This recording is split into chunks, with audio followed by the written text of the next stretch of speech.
Il existe des groupes de pression mondiaux, je parle du sionisme, qui dessinent des politiques internationales.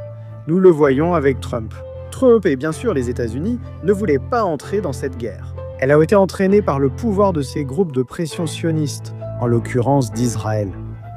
La femme n'est soumise à aucune forme d'oppression en Iran. Quand je dis aucune oppression, c'est vraiment aucune. Rien ne justifie qu'on dise que la femme est opprimée. Pourquoi serait-ce mauvais que ce grand Israël soit créé alors qu'Israël est la seule démocratie du Proche-Orient? Je pars du principe qu'Israël est un pays illégitime, illégal qui a utilisé le terrorisme et qui n'a aucune raison d'exister. Depuis 1948, date de sa création, il incarne l'illégalité à l'état pur. Parce qu'Israël est un État mono-religieux, un État ethno-religieux, et il finirait par anéantir l'existence du Moyen-Orient. Et pour supprimer l'existence du Moyen-Orient, cela passe par l'anéantissement ou l'expulsion. Tous ceux qui ne sont pas juifs. L'islam est-il l'ennemi de l'Occident? L'ennemi de l'Europe, c'est précisément celui qui nous fait croire que l'ennemi, c'est l'islam. Dire que l'islam est l'ennemi est une idée qui sous-tend ces récits, qui est promue par ces grands lobbies sionistes qui essaient de nous faire croire cela. Aussi pour justifier l'attaque systématique contre cette partie du monde. Je tente de la détruire, mais c'est compliqué car je me fais beaucoup d'ennemis. J'ai récemment publié une story et perdu de nombreux abonnés. Pour dire aujourd'hui tu en perdras encore plus. Au revoir toi.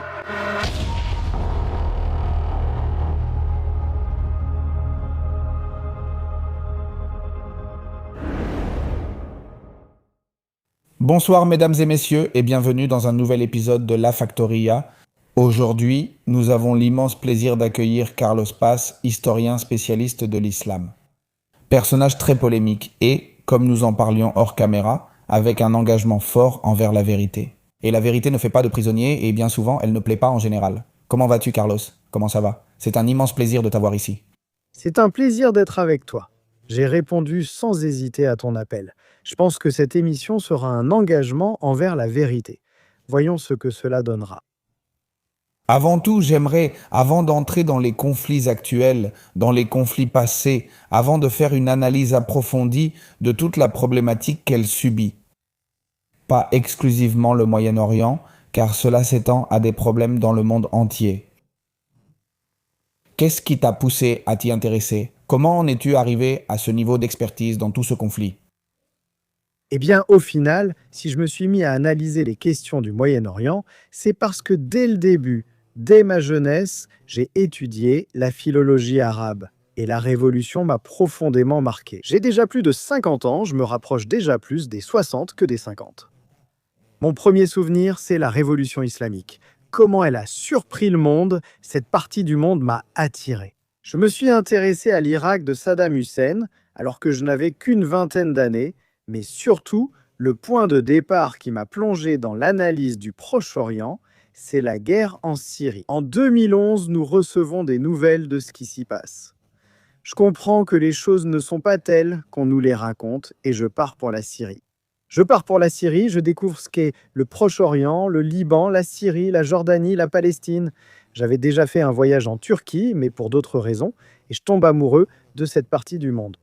Tu réalises que cette partie du monde ne correspond pas à ce qu'on t'a dit et rappelle beaucoup l'Espagne des années 80. Il n'y a pas ce politiquement correct qui nous opprime et nous étouffe. Et petit à petit, quand tu t'en rends compte, ta spécialisation sur la région est devenue le leitmotiv de ta vie. La religion, l'islam, la langue, l'arabe, la culture méditerranéenne. C'est une partie que nous partageons avec eux, ce fond culturel. Et quand tu t'en rends compte, ça a été l'Iran, ça a été les Émirats arabes unis, ça a été une série de pays qui font que le centre de ta vie est le Moyen-Orient et de clarifier ce qui s'y passe.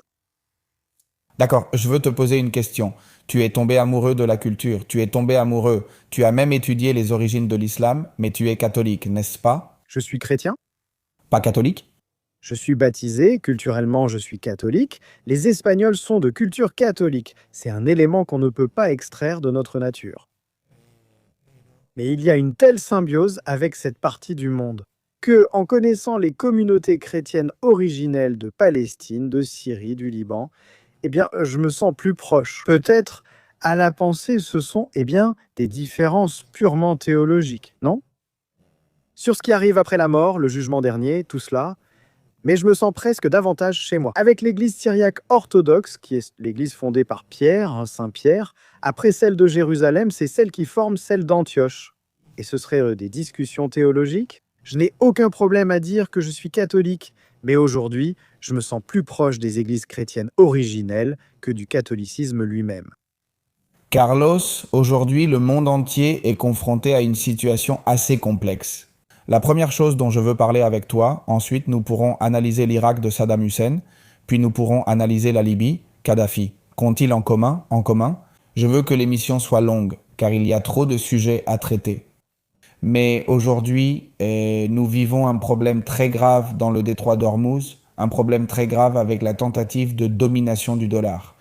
Je voudrais que tu me fasses une petite analyse de la situation entre Israël et le Proche-Orient selon ton point de vue.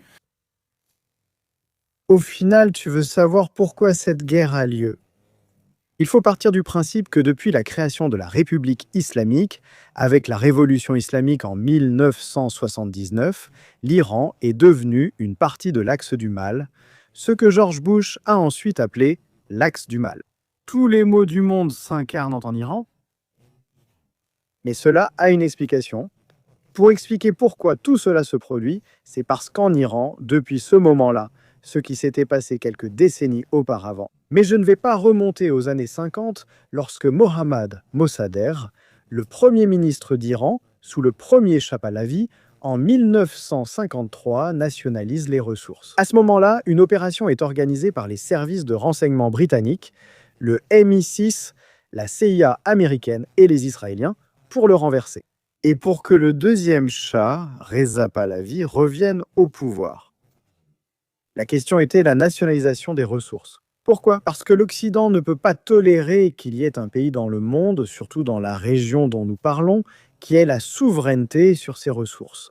C'est le dernier argument auquel il faut se raccrocher pour expliquer pourquoi cette situation se produit. L'Iran a nationalisé ses ressources et cela n'est pas tolérable aux yeux de l'Occident. Dès le début, il a subi des sanctions et la guerre entre l'Iran et l'Irak lui a été imposée. De 1980 à 1988, on a eu recours à l'utilisation de groupes terroristes islamistes comme les Moudjahidines du peuple iranien. On a eu recours aux assassinats ciblés et toute une série d'arguments ont été avancés. Qu'il n'y a pas de démocratie, que les droits de l'homme ne sont pas respectés, la condition des homosexuels, des femmes, même des chrétiens. Pour nous faire croire qu'il s'agit d'une théocratie, d'une dictature insoutenable qui massacre son propre peuple. Et ce qu'il y a derrière, c'est la destruction des structures de l'État iranien, parce qu'il a nationalisé ses ressources. Nous avons vu cela dans la Libye de Kadhafi, dans l'Irak de Saddam Hussein, dans la Syrie de Bachar el-Assad, ainsi que dans l'Égypte de Nasser. Tous avaient leurs ressources nationalisées. Et tous ces pays vont être systématiquement diabolisés pour que l'Occident puisse y accéder et s'approprier la richesse de leurs ressources. C'est l'explication ultime. Il y a beaucoup d'autres choses derrière, et on pourrait parler de tensions religieuses. On pourrait parler du maintien de l'Iran, de l'axe de la résistance, de toute une série de pays et de mouvements qui ont été créés à la suite de la révolution islamique pour attaquer Israël et le détruire. Mais tout cela est mis de côté, si l'on comprend bien que l'objectif ultime de l'Occident envers l'Iran est la destruction des structures de l'État pour les remplacer. Que le régime soit celui du Shah ou de n'importe qui d'autre, afin que l'Occident puisse profiter de ses ressources. C'est l'explication ultime. J'ai une question et je souhaite revenir pour que les gens comprennent. Je n'ai pas beaucoup de connaissances ici et c'est pourquoi j'adore parler avec des personnes qui ont beaucoup plus d'expérience et de connaissances sur tous ces sujets. Et je voulais te poser une question. Aujourd'hui, il y a une grande campagne sur les réseaux sociaux où l'on nous dit, où l'on nous vend que la Perse, avant de devenir l'Iran, avant la révolution islamique, était un pays où il y avait de la liberté, un pays où les femmes s'habillaient comme elles voulaient.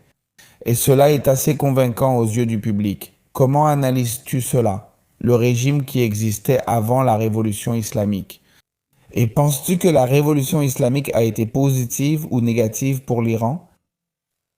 Eh bien, tout d'abord, il faut préciser que ce n'est pas la révolution islamique qui a changé le nom de la Perse en Iran. Le changement de nom a eu lieu en 1935 sous le règne du premier Shah de la dynastie Pahlavi.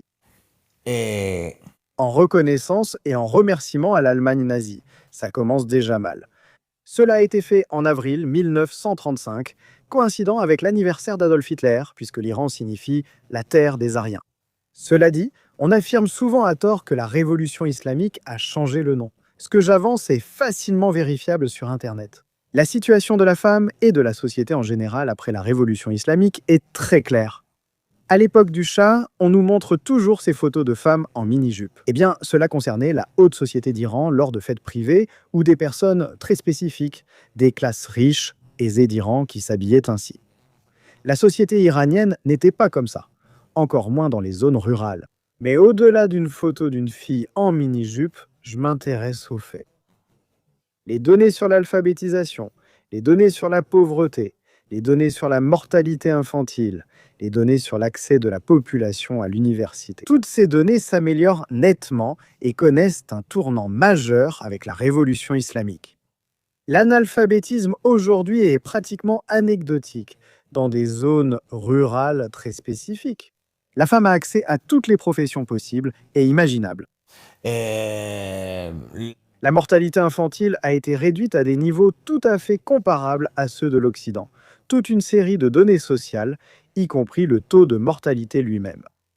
Il existe une série de données permettant de savoir si une société est comparable à l'Occident ou non, et aujourd'hui, elle remplit ces critères, et elle les remplit dans des circonstances très défavorables avec ces sanctions. Aujourd'hui, on parle des sanctions contre l'Iran. Mais ces sanctions sont imposées depuis 1979. Dans un contexte économique entièrement défavorable, l'Iran a réussi à créer une société pleinement moderne.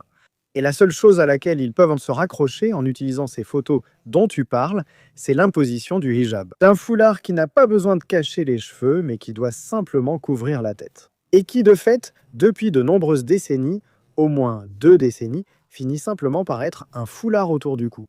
Quiconque est allé en Iran et a accès au réseau, des gens qui ne sont pas partisans. Sur cette question, je manifeste une très forte sympathie pour la République islamique, mais des gens qui n'ont pas ces affinités. Ils ont réalisé des documentaires, et nous voyons comment les femmes s'habillent dans les grandes villes, à Tabri, à Téhéran, à Bandar Abbas, dans n'importe quelle ville. Nous voyons que les femmes, en grande majorité, surtout les jeunes, il y a une différence entre les jeunes femmes et celles d'un certain âge, dans la façon de s'habiller. C'est un peu comme ce qui se passait en Occident dans les années 60. Les femmes portaient en Espagne de longues jupes et respectaient un certain nombre de codes vestimentaires, tandis que les jeunes femmes portaient des mini-jupes et adoptaient d'autres styles de vêtements. Quelque chose de similaire se passe en Iran. Et bien sûr, depuis quelques années, l'interdiction de ne pas porter le hijab a été supprimée. C'est désormais entièrement libre. Quiconque est allé à Téhéran ou dans ces villes, dans ces grandes villes, à Ispahan, à Mashhad, a vu des centaines de milliers de femmes sans ces codes vestimentaires imposés. C'est-à-dire, il ne reste aucun argument objectif pour dire que la femme est opprimée, que la révolution islamique a ramené l'Iran au Moyen Âge, comme on peut le lire parfois dans certains médias. Il n'y a rien de tout cela. Et cela peut être démontré par toutes ces personnes qui vont en Iran, qui le documentent, qui le montrent et qui nous racontent des choses entièrement différentes de ces récits. La révolution islamique a créé un progrès. Pour l'Iran, par rapport à la situation antérieure sous le Shah, c'est énorme et j'invite les gens à consulter les données à ce sujet. Ce n'est pas une opinion, mais un constat. je veux te poser la question. Pourquoi y a-t-il tant de forces qui essaient de convaincre les Occidentaux de justifier une invasion, un massacre? Même parce que l'Iran compte près de 100 millions d'habitants et ce contre notre propre intérêt. Parce que ce conflit ne nous apporte aucun bénéfice. Je pense que c'est objectif. Regardez l'essence. Celui qui dit non, pas les femmes. Analysez-le. L'espagnol moyen, c'est la seule chose qui m'importe. L'Espagne avant tout. Je me fiche qu'on traite mal l'Iran. Je me fiche de ce qui se passe en Ouzbékistan. Ce qui m'importe, c'est ce qui se passe ici. Pour nous, cela nous nuit. Ce n'est pas une opinion, c'est un fait. Pourquoi y a-t-il une campagne, je reviens à la question initiale, aussi forte pour nous convaincre qu'il est positif de nous impliquer dans ces conflits? Il existe des groupes de pression mondiaux, je parle du sionisme, qui dessinent des politiques internationales. Nous le voyons avec Trump. Ni Trump ni les États-Unis ne voulaient entrer dans cette guerre. Elle a été entraînée par le pouvoir de ces groupes de pression sionistes, en l'occurrence d'Israël. Mais ce n'est pas seulement moi qui le dis. Il y a 3 jours, la première ministre italienne, Meloni, l'a dit aussi. Et elle est peu soupçonnable d'être pro-iranienne, par exemple. Et cela a été dit par le plus haut représentant de l'Allemagne. Cela a été dit par le Parlement de la Suède. Il y a beaucoup de forces en Europe qui voient montrer que, d'une part, il n'y a aucune justification possible, ni juridique, ni morale, ni d'aucune nature, pour justifier cette attaque. Et ensuite, j'ai les conséquences qui pourraient s'y découler de l'agression israélienne et américaine contre l'Iran. Des questions économiques, évidemment. Nous parlons du fait que cette guerre, non seulement la fermeture du détroit d'Ormuz, qui représente environ 20 à 25% du trafic des hydrocarbures, mais il faudrait aussi ajouter la fermeture du détroit de Bab el-Mandeb, ce détroit qui relie l'océan Indien à la mer Rouge, et donc l'accès au canal de Suez. Nous parlons du fait que tous les pays du Golfe pourraient être impliqués, ils le sont déjà, mais d'une manière bien plus importante. Que l'Iran attaque la production pétrolière des Émirats arabes unis, de l'Arabie saoudite, du Qatar, de Bahreïn, du Koweït, cela paralyserait le monde. On ne parlerait plus du fait que le baril de Brent a dépassé les 100 ou 200 euros. On parlerait alors d'une somme d'argent qui triplerait les prix des biens de consommation en Occident. Même si ce n'était que pour cette raison, quel triste constat de devoir s'accrocher à la question économique et de mettre de côté, d'ignorer la question humanitaire, la question de la justice, la question de la vérité, comme nous le disions au début. Mais même si ce n'était que pour des raisons économiques, cela n'a aucun sens de justifier une attaque qui va entraîner pour l'Europe une hausse des prix comme nous n'en avons peut-être jamais vu. Mais il y a aussi un autre arrière-plan. De plus, ceux qui ont attaqué l'Iran sont des alliés du Maroc, qui est un ennemi de l'Espagne, qui revendique de façon injustifiée, plus qu'une revendication, je dirais qu'ils veulent de nous voler des territoires qui ont toujours été espagnols. Ils ont été espagnols avant même la constitution du pays lui-même, le Royaume du Maroc. Par conséquent, ils ne peuvent pas revendiquer quelque chose qui n'a jamais été à eux. Mais quoi qu'il en soit, les États-Unis et Israël soutiennent militairement et diplomatiquement le Maroc face à la situation d'une revendication sur Ceuta, Melilla et les Canaries. Dans ce contexte, il est impensable que des gouvernements européens, surtout le nôtre, l'Espagne, qui reste prioritaire pour nous. Pouvons-nous justifier une attaque contre une nation qui est l'ennemi de ceux qui veulent nous enlever une partie de notre territoire? Cela n'a aucune justification. C'est un véritable non-sens.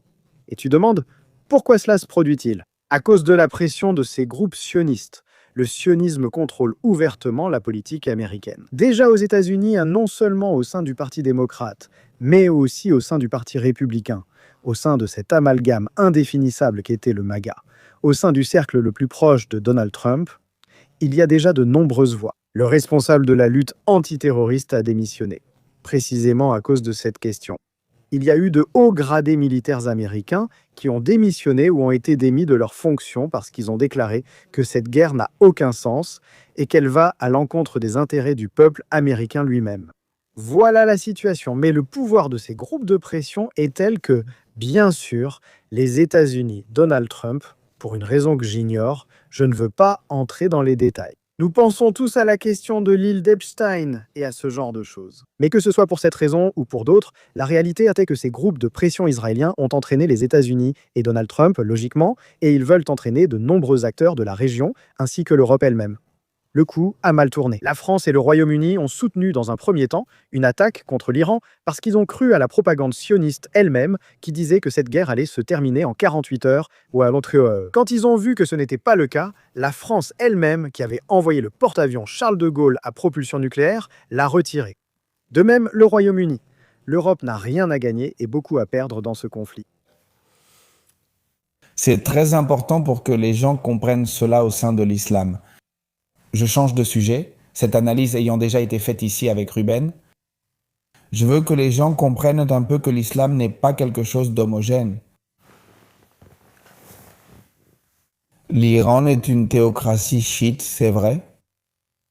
C'est un pays à majorité chiite, où le schisme fait partie de la politique. Une théocratie, je n'aime pas ce mot, mais c'est indéniablement un pays confessionnel. D'accord. Quelles sont les différences entre une théocratie ou un gouvernement confessionnel chiite et un gouvernement sunnite? Où les femmes ou les homosexuels ont-ils le plus de risques de subir des conséquences, des punitions, qu'elles soient physiques ou pénales, pour un mauvais comportement sexuel ou autre? En Arabie Saoudite ou en Iran? Évidemment, la réponse est l'Arabie saoudite. En Arabie saoudite, il existe une imposition religieuse d'une telle ampleur que non seulement le christianisme est proscrit. Je sais que des responsables religieux, la Bible est interdite. Pour apporter la Bible là-bas, ils envoient d'en fait des feuilles détachées par divers moyens qui sont ensuite assemblées clandestinement, car cela peut mener à la mort. Il y a des châtiments physiques, les peines. Rien de tout cela n'arrive en Iran. En Iran, la Bible est publiée. Il y a des chrétiens et constitutionnellement, les chrétiens sont représentés. 5 sièges sont réservés aux minorités religieuses dans la constitution iranienne.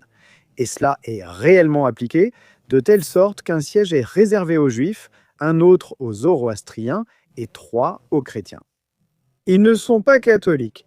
La plupart sont arméniens, il y a certains anglicans et bien sûr des chaldéens. Ces 3 sièges sont réservés à ces 3 minorités. Les chrétiens ne subissent aucune persécution ni rien de semblable. Et il n'existe pas non plus de peine corporelle en Iran depuis 40 ans. C'est tout le contraire de ce qui existe dans de nombreux pays. Dans plusieurs pays à majorité sunnite, y compris celui que tu as mentionné, l'Arabie saoudite. Les juifs. Mais ici, la question est que les récits contre l'Iran viennent de ce que j'ai expliqué auparavant. La nationalisation des ressources. L'Arabie saoudite est un partenaire de l'Europe et donc tout ce qui se passe en Arabie sera enterré, sera caché et on n'en fera aucun écho. L'Arabie Saoudite a bien ses ressources exploitées par l'Occident. Oui.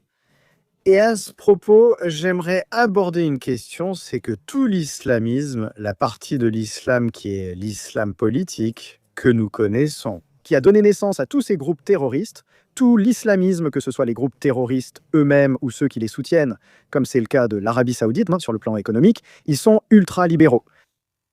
C'est la raison pour laquelle on remplacerait Bachar al-Assad par al-Sarraj maintenant en Syrie. C'est l'explication. Tout l'islamisme qui est financé, aidé, soutenu, justifié par l'Occident, est ultralibéral sur le plan économique et favorise toujours, absolument toujours, l'entrée d'entités, de sociétés étrangères ou occidentales pour l'exploitation des ressources. Le schisme n'accepte pas cela et c'est pourquoi il a nationalisé cela.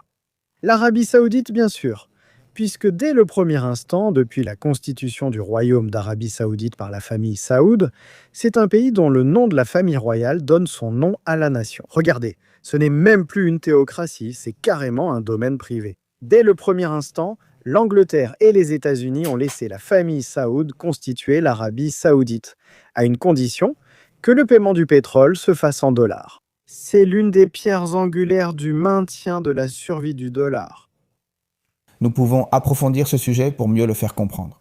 Ici, il ne s'agit pas seulement de la préservation des intérêts d'Israël, mais aussi, d'après ce que j'ai compris, de la préservation du dollar comme monnaie d'échange pour le pétrole. Bien sûr, depuis 1944, avec Bretton Woods et un peu plus tard, il a été imposé que le paiement du pétrole se fasse en dollars. Et cela a été ainsi jusqu'à l'apparition, enfin c'est toujours le cas dans 99,9% des situations. Mais depuis l'existence des BRICS, il a été envisagé que cela ne soit plus ainsi. On a pensé à une monnaie, on a pensé que chaque pays, ce qui commence à se produire, que chaque pays paie dans sa propre monnaie locale au lieu de payer en dollars. Et l'Iran, qui est un partenaire associé à ces BRICS, a accepté cette mesure. En plus de cela, il y a derrière l'Afrique du Sud, le Brésil, la Russie, la Chine bien sûr, la Malaisie. L'Arabie saoudite a envisagé de s'y rallier. Elle a été appelée à l'ordre et a subi un rappel à l'ordre de l'Occident, parce que c'est la pierre angulaire du maintien du dollar, que le pétrole doit être payé en dollars. Tous ces pays, la Chine, l'Afrique du Sud, l'Iran, la Russie, qui ont remis en question cette question. Tu demandes si, à la fin, si l'aboutissement de la guerre était la destruction des structures de l'État iranien, si cela s'imposerait avec plus de virulence. Bien sûr que oui. L'une des conséquences que peut entraîner cette guerre va avoir de nombreuses conséquences. L'une d'elles sera peut-être que les nations qui ont soutenu et qui soutiennent la République islamique s'affirmeront avec beaucoup plus d'assurance et de fermeté. Le paiement du pétrole dans les monnaies locales non seulement en yuan, mais que chacun paie dans sa propre monnaie, ce sont des conséquences que, lorsque je parle de l'Occident, je parle des États-Unis et d'Israël, ils ne peuvent pas tolérer. Peut-être que ces nations qui ont soutenu la République islamique s'affirmeront avec beaucoup d'assurance et de fermeté. Ici, ce n'est pas seulement une question territoriale, ce n'est pas une question... Les gens ont la perception que cela doit se terminer par la destruction des ayatollahs parce qu'ils répriment les femmes. C'est le niveau de la personne moyenne. Alors, ce que j'aimerais, Carlos, c'est un message clair et concis à ces personnes pour qu'elles comprennent que cela va bien au-delà. Parce que toutes ces questions qu'on nous a dites sur la démocratie, les droits de l'homme, les homosexuels, la femme, ce sont des déformations. Très souvent, elles sont basées sur des faits réels, mais amplifiés et déformés. La femme n'est soumise à aucune forme d'oppression en Iran. Quand je dis aucune forme d'oppression, c'est vraiment aucune forme d'oppression. Il n'y a rien qui justifie que l'on puisse dire que la femme est opprimée. Le contexte est tout autre. Tout cela, ce sont des leurres, des justifications pour que la population, avec ses récits, justifie et accepte qu'une telle attaque ait lieu. Nous avons vu des vidéos de personnes connues, je pensais avant-hier à une vidéo d'Andongo, que je connais personnellement, j'ai collaboré avec lui à la télévision, c'est quelqu'un contre qui je n'ai rien, bien au contraire. Je le considère comme plus qu'un simple collègue des médias. Il n'en a aucune idée. Il a absorbé tous ces récits sans aucun filtre. Il croit que les femmes sont opprimées, que les homosexuels sont pendus aux grues, que c'est une théocratie, ce genre de choses. Il a publié une vidéo il y a 2 jours disant qu'il acceptait de payer plus cher pourvu que le régime des ayatollahs soit renversé. Il ne sait même pas de quoi il parle. Il ne sait pas ce qu'est un ayatollah, il ne sait pas ce qu'est l'Iran, il ne sait pas ce qu'est la révolution islamique, ni le chiisme. Mais peu importe. Le pouvoir des médias a fait que la plupart des gens considèrent l'Iran comme le plus grand représentant du mal. Et donc, toute la lutte et les conséquences qui découleront de cette lutte pour renverser l'islam, le chiisme et les structures de l'État iranien seront justifiables. Comment l'annoncer? Un message clair. Qu'on ne se bat pas pour cela. On se bat pour que les États-Unis et l'Occident, d'une part, aient la possibilité d'accéder à ces ressources et d'en tirer profit. Parce que derrière tout cela, il y a la construction du Grand Israël. Pour qu'Israël n'ait aucun frein dans la région, et donc qu'il puisse annexer, comme on le dit ces jours-ci, 1/3 du Liban, annexer la Cisjordanie, aller encore plus loin puisqu'il possède déjà plusieurs territoires en Syrie et atteindre réellement Damas. Derrière cela, 2 questions se posent qui amèneraient d'autres problèmes, notamment la réaction de la Turquie. Mais je pense que cela n'arrivera pas car l'Iran ne tombera pas. La vraie raison, c'est la création du Grand Israël et l'exploitation des ressources. Cessons d'évoquer les femmes, les homosexuels, la démocratie, car ce n'est pas ça. Pourquoi? Je veux te poser une question. Je vais me mettre dans la peau de la personne, comme tu l'as dit, Bertrand. Pourquoi est-ce mauvais que ce grand Israël se forme alors qu'Israël est la seule démocratie du Proche-Orient?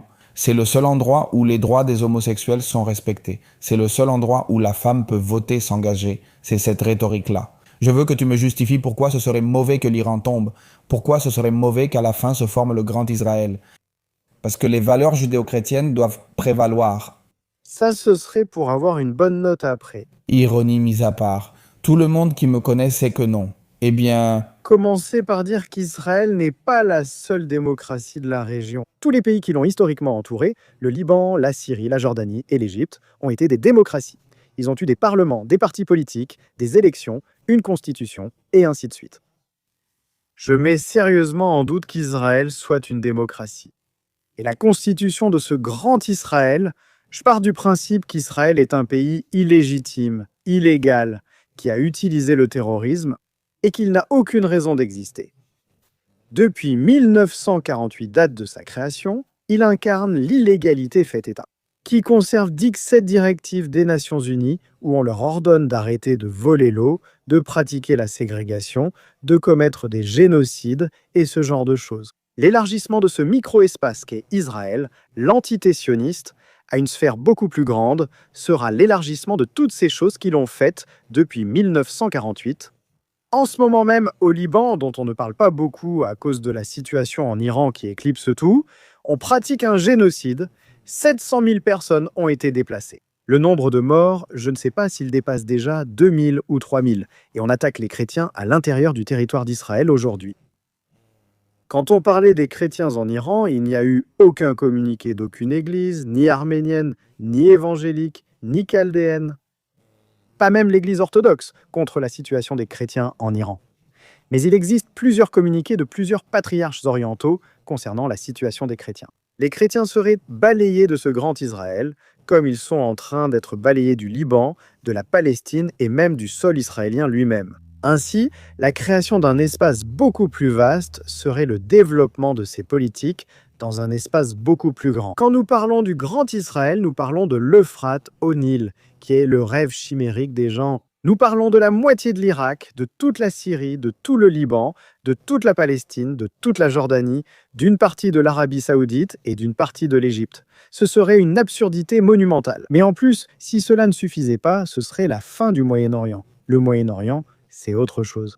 Si je suis tombé amoureux du Moyen-Orient, c'est parce qu'il a des caractéristiques très claires et fondamentales. Et tout cela prendrait fin parce qu'Israël est un État mono-religieux. C'est un État ethnico-religieux. Et cela mettrait fin à l'existence du Moyen-Orient. Et pour supprimer l'existence du Moyen-Orient, cela passe par l'anéantissement ou l'expulsion de tous ceux qui ne sont pas juifs. Parmi eux, les chrétiens. Le judéo-christianisme, permets-moi de le dire ironiquement puisque tu l'as évoqué, il faut dire que le judéo-christianisme n'a jamais existé. Le judéo-christianisme est un terme du 19e siècle qui a été inventé au centre de l'Europe pour essayer de faciliter, de la part des chrétiens, l'action du mouvement sioniste. Nous arrivons avec 2000 ans de retard à cette discussion, car cette question a été remise en cause entre Saint Pierre et Saint Paul. Si le christianisme était un accomplissement du judaïsme ou s'il s'agissait d'autre chose qui n'avait rien à voir. Saint Pierre défendait les thèses judaïsantes. Saint Paul, qui était d'origine et de culture grecque, défendait que c'était quelque chose de totalement nouveau et que nous rompions avec le judaïsme. Saint Pierre et Saint Paul en sont même venus aux mains. Ce n'étaient pas des gentlemen d'un club de Cambridge, mais ils en sont venus aux mains. Et ce sont les thèses de Saint Paul qui se sont imposées. Par conséquent, à tous ceux qui parlent du judéo-christianisme, je leur recommande de lire Saint Paul, de lire les lettres adressées à toutes les églises, aux Corinthiens, à Éphèse, à Thessalonique. Et là se trouve tout le message du christianisme qui rompt avec le judaïsme. Cette histoire de judéo-christianisme est une invention du 19e siècle que certains veulent nous imposer pour servir leurs propres intérêts, ce que je n'accepterai évidemment pas. Carlos, j'aimerais te poser une question sur l'islam car notre attention est très dispersée aujourd'hui. Beaucoup pensent aujourd'hui que l'islam est l'ennemi de l'Occident, une rhétorique utilisée pour justifier nos actions au Moyen-Orient. On affirme que si l'on en finit avec l'Iran, on en finit avec le terrorisme, comme si l'Iran finançait ce dernier. L'islam est-il l'ennemi de l'Occident ? L'islam n'a pas été l'ennemi de l'Occident, il l'a été à certaines périodes de l'histoire. Nous nous souvenons de l'énorme expansion de l'islam au 8e siècle qui nous a touchés. Toute la péninsule ibérique est tombée sous l'islam. Les Balkans, des territoires, l'île de Sicile, Chypre, des territoires européens sont tombés sous l'islam. Le cours de l'histoire a été celui que nous connaissons tous. Aujourd'hui, l'islam n'est pas l'ennemi de l'Europe. L'ennemi de l'Europe, c'est précisément celui qui nous fait croire que l'ennemi, c'est l'islam. Il y a des pays à majorité islamique qui sont nos ennemis. Tout à l'heure, je parlais du Maroc, nous n'avons pas parlé de la Turquie, de la façon dont elle nous a inondés de personnes extra-européennes à la faveur de la guerre en Syrie, en ouvrant et en fermant le robinet de l'immigration, comme le fait aussi le Maroc d'ailleurs. Certains pays à majorité islamique sont hostiles à l'Europe ou à l'Espagne, mais l'islam en tant que concept ne l'est pas. Tu disais tout à l'heure, et tu le disais très bien, qu'une erreur consiste à voir l'islam comme quelque chose de monolithique, comme une image figée, comme quelque chose de solide, et qu'il a, des interprétations et des pays dont l'arrière-plan culturel est entièrement différent. C'est cela que, bien souvent, j'aborde ces questions, la façon dont le contexte culturel prévaut sur la religion, de telle sorte que cela donne des sociétés extrêmement diverses, au point qu'il existe des pays à majorité musulmane qui ne sont pas ennemis de l'Europe ni de l'Espagne, et qui ont coexisté avec le christianisme. Je parle du Liban, de la Syrie historique, de la Jordanie, de la Palestine, de l'Iran lui-même, et d'autres pays qui, eux, ont imposé des catégories culturelles qui font que l'islam peut être utilisé comme un danger. Indubitablement, au sein de l'islam, il existe des écoles coraniques, il y en a 4 dans le monde sunnite. Il existe une école coranique propre au chiisme qui ont donné des formes entièrement différentes au point qu'il existe des formes islamiques qui sont parfaitement comparables à l'Occident. Par exemple, ce schisme ne sera jamais un ennemi de l'Europe. L'Europe a connu des moments où elle a eu une très forte relation de bon voisinage avec l'islam. À ce propos, je citerai la relation que Charlemagne, peu suspect sur ce sujet, a entretenue avec le sultan de Palestine, ou Saint François avec le sultan d'Égypte, avec celui de l'armée fatimide à cette époque. Il existe de nombreuses bonnes réformes d'islam, c'est un message important, qui pourraient être des alliés de l'Europe. Des partenaires et alliés puissants de l'Europe. Ce n'est pas le cas pour d'autres, qu'ils soient musulmans ou non. Le cas du Maroc sera toujours une pierre de touche et un ennemi de l'Espagne pour de nombreuses autres raisons. Et cela a toujours été ainsi, ça l'a été tout au long de l'histoire. Donc dire que l'islam était l'ennemi est une idée qui sous-tend ces récits, qui est promue pour cette raison. Ces grands lobbies sionistes essaient de nous faire croire cela, entre autres choses aussi pour nous justifier l'attaque systématique contre cette partie du monde. Il y a un orientalisme en Occident qui nous explique que cette partie du monde est composée de sauvages, que l'islam est violent. Eh bien, ces parties du monde, l'Iran et l'Asie occidentale, la Syrie historique, sont des berceaux de la civilisation humaine. Il faudrait le rappeler en premier lieu. Et en ce qui concerne le terrorisme djihadiste, comme on l'appelle ici, ce mot n'existe pas, c'est un néologisme occidental, a été une création occidentale. Les talibans sont une création occidentale. Al-Qaïda est une création occidentale. Tahrir al-Sham a été et est une création occidentale. L'État islamique a été une création occidentale. Et dans le cas de l'Iran, l'Iran est un pays qui souffre du terrorisme. Non seulement il ne le favorise pas, mais il a aussi souffert du terrorisme sur son propre sol, avec ces moudjahidines du peuple iranien, qui ont eu une connivence avec des partis politiques de notre pays, ici en Espagne. Lequel? Eh bien, c'est El País qui l'a publié, pour que ni toi ni moi n'essuyions ni réprimande en ligne, ni réprimande légale. Un des fondateurs du parti Vox a eu une relation très étroite avec la responsable des moudjahidines du peuple iranien, qui est un groupe terroriste ayant fait plus de 1000 morts en Iran, qui sont interdits dans tous les pays du Moyen-Orient. Et pas seulement ça, pendant la guerre de Syrie, où j'ai été, j'y suis resté assez longtemps, j'ai vu la conquête d'Arsal au Liban par le Hezbollah contre l'État islamique, j'ai été en Irak. Hezbollah et l'État islamique, Ils ont eu des conflits, oui, bien sûr. c'est que le Hezbollah est considéré comme une organisation terroriste. Aux États-Unis, en Israël. En Europe, seule la branche militaire du Hezbollah est considérée comme terroriste. Le parti, non, Hezbollah est un... Mais refermons l'autre sujet. L'Iran a combattu le terrorisme pendant la guerre en Syrie. Le général Qassem Soleimani, dont l'assassinat a été reconnu par Donald Trump, était le grand architecte de la lutte antiterroriste au Moyen-Orient. Il défendait les chrétiens et a éliminé l'État islamique de pratiquement tout l'Irak.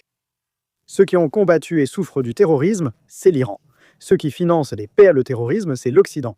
À propos des intentions, j'avais anticipé cette question, car je prévoyais qu'elle pouvait surgir parce que l'islamisme, toujours, sous toutes ses formes, en matière économique, est ultralibéral.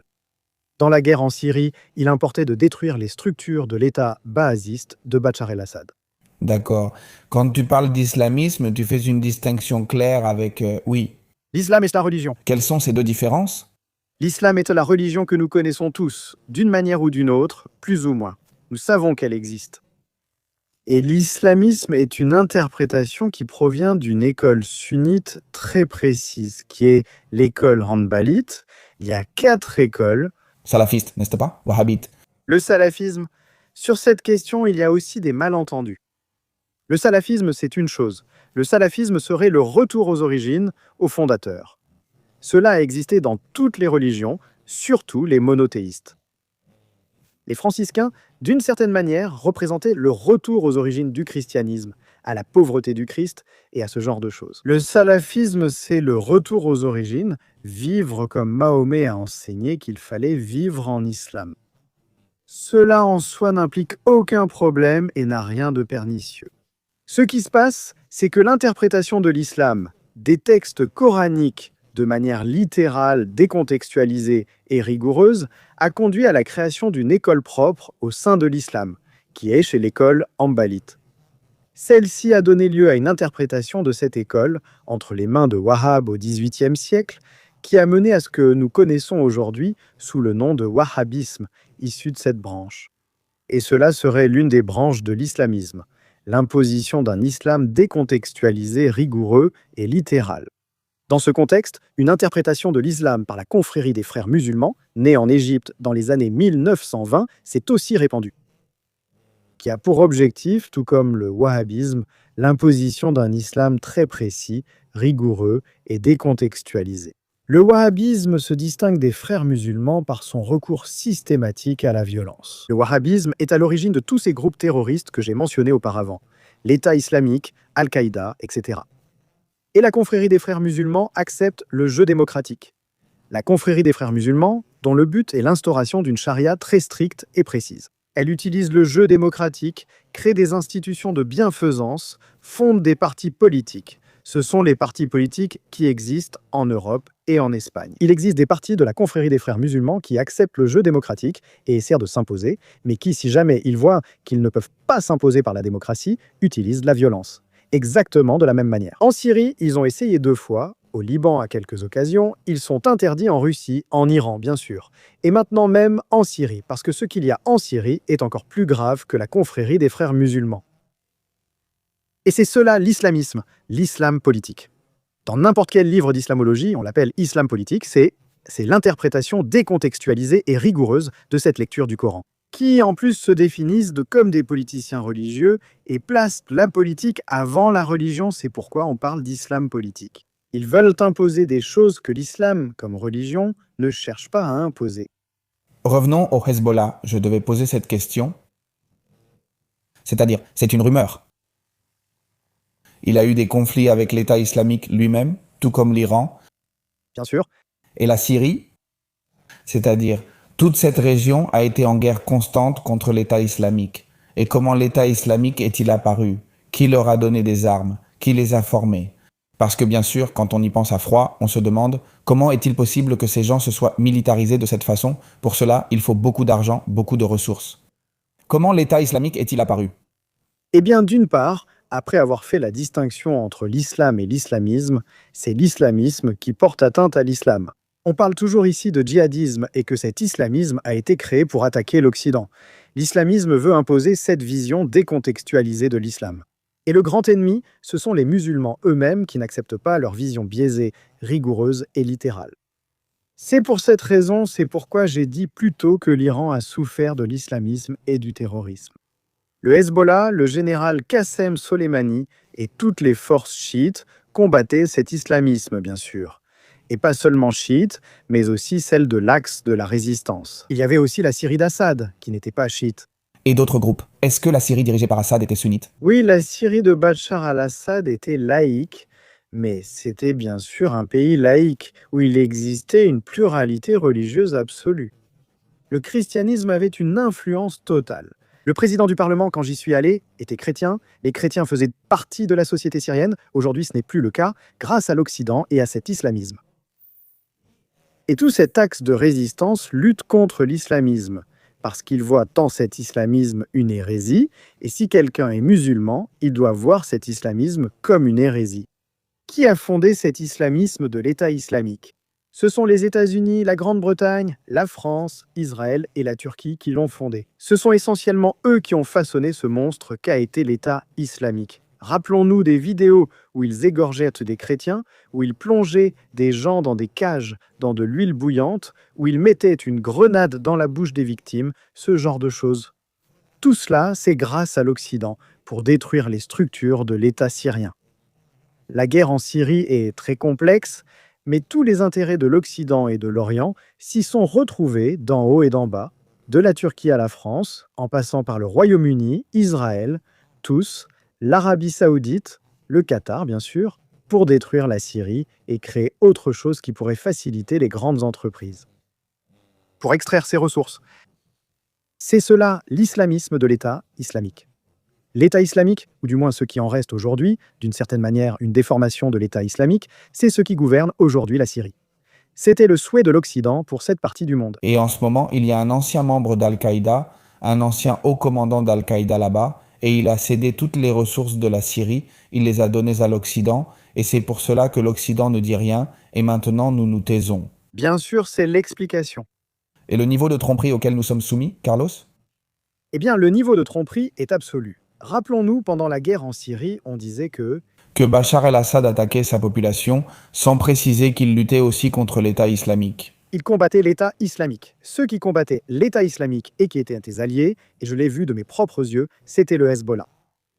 L'Iran, la Russie ont joué un rôle très important dans la première partie de la guerre pour lutter contre l'État islamique. Les Russes ont investi beaucoup de moyens. Dans le dernier chapitre, ils se sont retirés et ont facilité ce qui s'est passé. Mais moi, j'y vais en 2015, 2016, 2017, 2018, 2019, 2020, jusqu'en 2024. Le soutien russe a été comme ça. Et c'était les États-Unis que j'ai vus. Non seulement ils avaient financé l'islamisme de l'État islamique, mais ils étaient aussi en accord pour attaquer les forces de l'armée arabe syrienne. J'ai vu comment la coalition antiterroriste, anti-djihadiste contre l'État islamique bombardait. Les positions de l'armée arabe syrienne étaient bombardées pendant que l'État islamique attaquait en parfaite synchronisation. Je l'ai vu moi-même. Tout le monde au Moyen-Orient le savait, même le boulanger du coin. Je me rappelle une discussion avec un boulanger à Damas qui donnait une leçon de géopolitique. C'est ça qui existait, et c'est dans ce contexte que j'ai vu, lors de la prise de certains villages, le Hezbollah combattre l'État islamique et subir de lourdes pertes. Le Hezbollah a vraiment combattu. Ce sera une hérésie pour la masse de moutons qui nous regardera, beaucoup d'entre eux. Mais le Hezbollah a subi de lourdes pertes pour que le djihadisme ne vienne pas en Europe. Le Hezbollah nous a défendus. Qu'est-ce que le Hezbollah? Parce que beaucoup de gens peuvent penser qu'ici, le Liban est un autre pays qui joue un rôle, comme tu l'as très bien dit, dans tout ce conflit.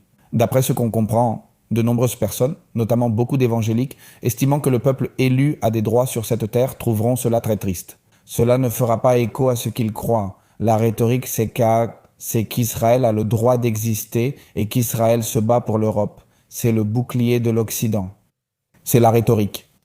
Je tente de la détruire, ce qui me crée beaucoup d'ennemis et me coûte cher. J'ai récemment publié une story et perdu de nombreux abonnés. Aujourd'hui, tu en perdras encore plus. Je ne le crois pas, car notre analyse est sérieuse. Mais au final, la vérité suit une seule voie. Et si cela implique d'avoir des pertes personnelles sur le plan financier, eh bien, que la volonté de Dieu soit faite. J'irai dans la tombe tranquille en sachant qu'au moins j'ai lutté pour que la vérité prévale. Comment Israël évolue-t-il? Comment se positionne-t-il vis-à-vis de ses principaux voisins? Cisjordanie, Syrie, Liban. Et parlons du Hezbollah. Israël a toujours eu un problème de voisinage avec le reste de ses voisins. Il est vrai que les sionistes diront qu'ils ont été attaqués. Eh bien, dès le premier instant, depuis la création d'Israël en mai 48, le lendemain, la nation arabe qui s'appelait ainsi à l'époque a attaqué et a perdu les guerres successives. L'Égypte a été définitivement neutralisée en 79 avec les accords de Camp David. Mais pour cela, il a fallu écarter Nasser, dont on disait aussi les mêmes choses qu'on dit aujourd'hui de tous les politiciens de la région et aujourd'hui de l'Iran. On disait la même chose de Nasser à l'époque. Avec la Syrie, il a maintenu depuis 73, depuis la guerre d'octobre, la guerre du Yom Kippour, comme on l'appelle ici. Il continuait à ne pas signer la paix. La Syrie de Bachar el-Assad n'a jamais signé la paix avec Israël. Et la question du Liban. Chaque pays aurait sa propre problématique, même si toute la problématique concerne l'existence illégale et illégitime d'Israël. La question, comme nous allons nous concentrer sur la question du Liban. Le Liban a connu une guerre. Le Liban était la Suisse du Moyen-Orient. Le Liban était un pays, Beyrouth était le Paris du Moyen-Orient, bien sûr. Il reste encore quelques quartiers à Beyrouth, où l'on se souvient, l'architecture nous rappelle ce que devait être ce Beyrouth-là. Aujourd'hui, malheureusement, après la guerre et bien d'autres choses, on construit à la manière du Golfe Persique avec des immeubles horribles en verre et ce genre de choses. Mais il reste encore le quartier arménien et il reste encore quelques quartiers à Beyrouth qui nous rappellent et nous montrent ce que c'était autrefois. Il y a eu une guerre de 75 à 90 dans laquelle Israël a été impliqué. Ils sont allés jusqu'à Beyrouth et, dans le contexte de cette guerre, en 82, le Hezbollah a été créé. Le Hezbollah a été créé par l'Iran. Sous la direction de l'Iran, un mouvement est créé. issus de partis antérieurs comme le parti Amal, par exemple libanais, de la population chiite. On pense encore que la majorité de la population au Liban est chrétienne, maronite, qui suit le rite oriental mais est sous l'obédience de Rome, mais ce n'est plus le cas depuis longtemps. La minorité majoritaire au Liban est chiite, et cela depuis longtemps, peut-être depuis les années 80. Toute cette minorité chiite forme un bloc politique entre Amal et le Hezbollah, qui est un parti, à la base, un parti politique qui possède ses propres milices. Et certains diront, pourquoi un parti politique possède-t-il des milices? Et c'est ce qu'on qualifie de terroristes en Europe. Les partis politiques d'Iran, du Liban à cette époque, avaient des milices. Le Parti social national syrien, les Maronites, avaient leurs propres milices. Plusieurs milices existaient à cet égard. Le Kataeb avait les phalanges libanaises, qui constituaient leur branche armée, et le Hezbollah aussi. Ce qui se passe, c'est qu'à la fin de cette guerre en 1990, la paix est conclue dans la ville saoudienne de Taïf. Mais le Hezbollah refuse la démilitarisation. Il refuse la démilitarisation parce qu'il sait que de futures attaques israéliennes contre le Liban vont avoir lieu. Et il crée un parti politique, ses milices et une branche d'aide sociale. Beaucoup de gens ne connaissent-ils pas la véritable valeur du Hezbollah en matière d'aide sociale, non seulement dans les hôpitaux et auprès des plus défavorisés, mais aussi à travers ses banques de sang. Il dispose d'un réseau de supermarchés, car il possède des territoires où il donne du travail aux Libanais et vend ses excédents agricoles dans les supermarchés du Hezbollah lui-même. Pendant la pandémie de coronavirus, ils ont mené un travail d'assistance que même l'État libanais n'a pas pu réaliser. C'est pourquoi on dit que le Hezbollah est un État dans l'État. Bien souvent, les forces armées du Hezbollah sont elles-mêmes plus puissantes que l'armée libanaise elle-même. J'ai vu l'aéroport de Beyrouth, le Rafid Hariri, où la défense, la garde et la protection de l'aéroport sont assurées par les forces du Hezbollah. Voilà le contexte, mais la vérité, c'est que ils se forment en 82, en 85, ils rédigent leur manifeste, qui est le manifeste aux déshérités du Liban et du monde, où ils se décrivent comme une force chiite. Le Hezbollah veut un État confessionnel chiite sur ce fond multireligieux qu'est le Liban, mais il nous cache cela. En 2005-2006, ils ont rédigé un second manifeste dans lequel ils renoncent à tout cela. Et cela leur a valu une énorme sympathie de la population libanaise. D'abord parce qu'ils les avaient déjà défendus en 2006 lors de la guerre des 33 jours contre Israël. Mais en plus, ils abandonnent la confessionnalité chiite pour se constituer en tant que parti national. Et de nombreux chrétiens rejoignant le Hezbollah, et j'ai vu dans la ville du Liban, où il y a un monument à la Vierge de 3040 mètres qui le protège. Le Hezbollah, j'ai vu autour de la frontière syrienne comment le Hezbollah reconstruisait des églises. J'ai vu qu'il y a des personnes chrétiennes qui font partie du Hezbollah. Le Hezbollah a dépassé cela. Partant de cette supposée identité chiite et de la création d'un Liban confessionnel pour devenir un parti national qui comprend que les chrétiens font partie du Liban. De nombreux chrétiens vivent dans le sud, majoritairement chiites, mais on y trouve aussi beaucoup de chrétiens. Jusqu'à la Beka, jusqu'à Baalbek, ils se rassemblent autour du Hezbollah et c'est cela qu'on nous cache. Et on nous dit que le Hezbollah est pareil que l'État islamique. Et on nous dit que le Hezbollah est un groupe terroriste. Le Hezbollah est un groupe de résistance contre Israël. Jamais le Hezbollah n'attaquera un autre pays. Carlos, nous avons évoqué plusieurs concepts. Les plus répétés sont le chiisme et le sunnisme. Pourrais-tu, en tant qu'expert de l'islam, faire une distinction claire entre les deux à l'origine et aujourd'hui ? Cela a une origine historique lorsque Mahomet meurt en 632, car la question se pose, qui va succéder à Mahomet? Jusqu'ici, tout est logique et il y a deux interprétations. Certains pensent que le successeur de Mahomet doit être choisi parmi l'ensemble des croyants de l'Oumma. Et ceux-là seront les sunnites, parce qu'ils suivent la sunna, la tradition. Mais il y a un petit groupe qui pense, pour des raisons qui n'ont pas d'importance ici, qu'il l'a dit expressément à Ali, que le successeur de Mahomet doit venir de la famille du prophète, de l'Ahl al-Bayt. Les adeptes de cette pensée sont les chiites, car ils se constituent comme le Shiat Ali, les partisans d'Ali. C'est l'origine historique. Il faut préciser que c'est la sunna qui l'emporte avec Abou Bakr, Puis viendront deux autres successeurs, ce sont des personnes très âgées. Abou Bakr devait avoir environ 80 ans. À ce moment-là, les successeurs Othman et Omar lui succèdent également. Et le quatrième calife sera Ali, mais Ali est assassiné. No solamente esto, Et celui qui était de la famille du prophète était le gendre et le cousin de Mahomet. Donc il était de la famille du prophète, il est assassiné. Et cela ne va pas seulement provoquer une commotion au sein de l'islam, mais expliquerait aussi cette division. Mais plus tard, quelques années après, son fils Hussein va se révolter contre l'injustice et contre le mensonge. de los omeyas. À Karbala, dans une ville d'Irak, avec une trentaine de partisans seulement face à une armée de milliers de soldats, il allait forcément mourir, sachant qu'il allait à la mort pour défendre la mémoire d'Ali, pour s'opposer aux injustices commises par les Omeyyades. Il meurt à ce moment-là, et c'est là qu'une scission se produit, même si aucune des parties ne le reconnaîtra jamais, car l'islam ne peut reconnaître aucun type de scission.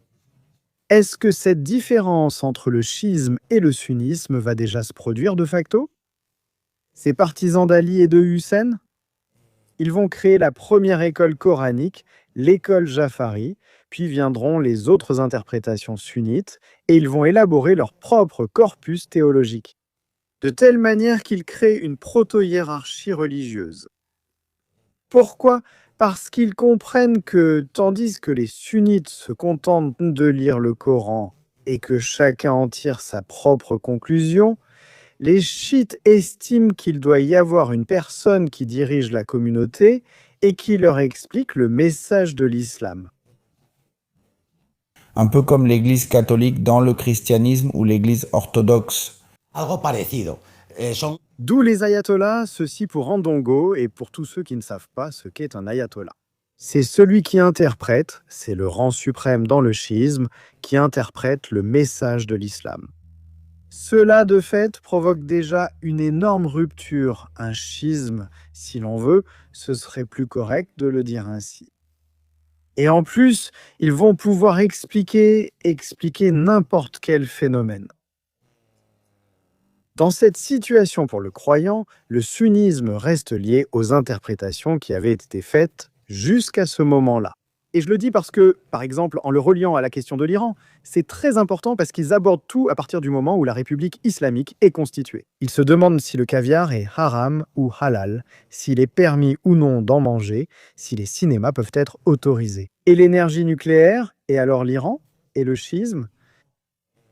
Il en a conclu que l'énergie nucléaire ne peut pas être développée à des fins militaires. Et c'est Khomeini qui l'a dit. Et Jamenei a émis une fatwa à ce sujet en 2004, ce qui a donc réduit à néant l'idée d'un danger nucléaire iranien. Mais la question du danger nucléaire concerne toute nation ennemie d'Israël. À une semaine de la bombe nucléaire, Bien sûr, et cela a donné deux sociétés entièrement différentes. Et c'est pourquoi dans le chiisme, les pays chiites, on estime qu'il n'y a aucun recensement à ce sujet. Mais on estime qu'environ 20% du monde islamique, soit 45 nations, 1,5 milliard de personnes, eh bien 20% d'entre eux sont chiites. Ils sont majoritaires uniquement en Iran, bien sûr, à Bahreïn, en Azerbaïdjan, au Yémen, en Irak aujourd'hui et au Liban aujourd'hui. Il existe aussi d'autres communautés importantes, surtout dans le sud de l'Arabie saoudite et ailleurs, mais seuls ces pays sont à majorité chiite. Les chiites constituent 20% de l'islam. Oui, il se peut que j'en profite pour reprendre le fil de la conversation.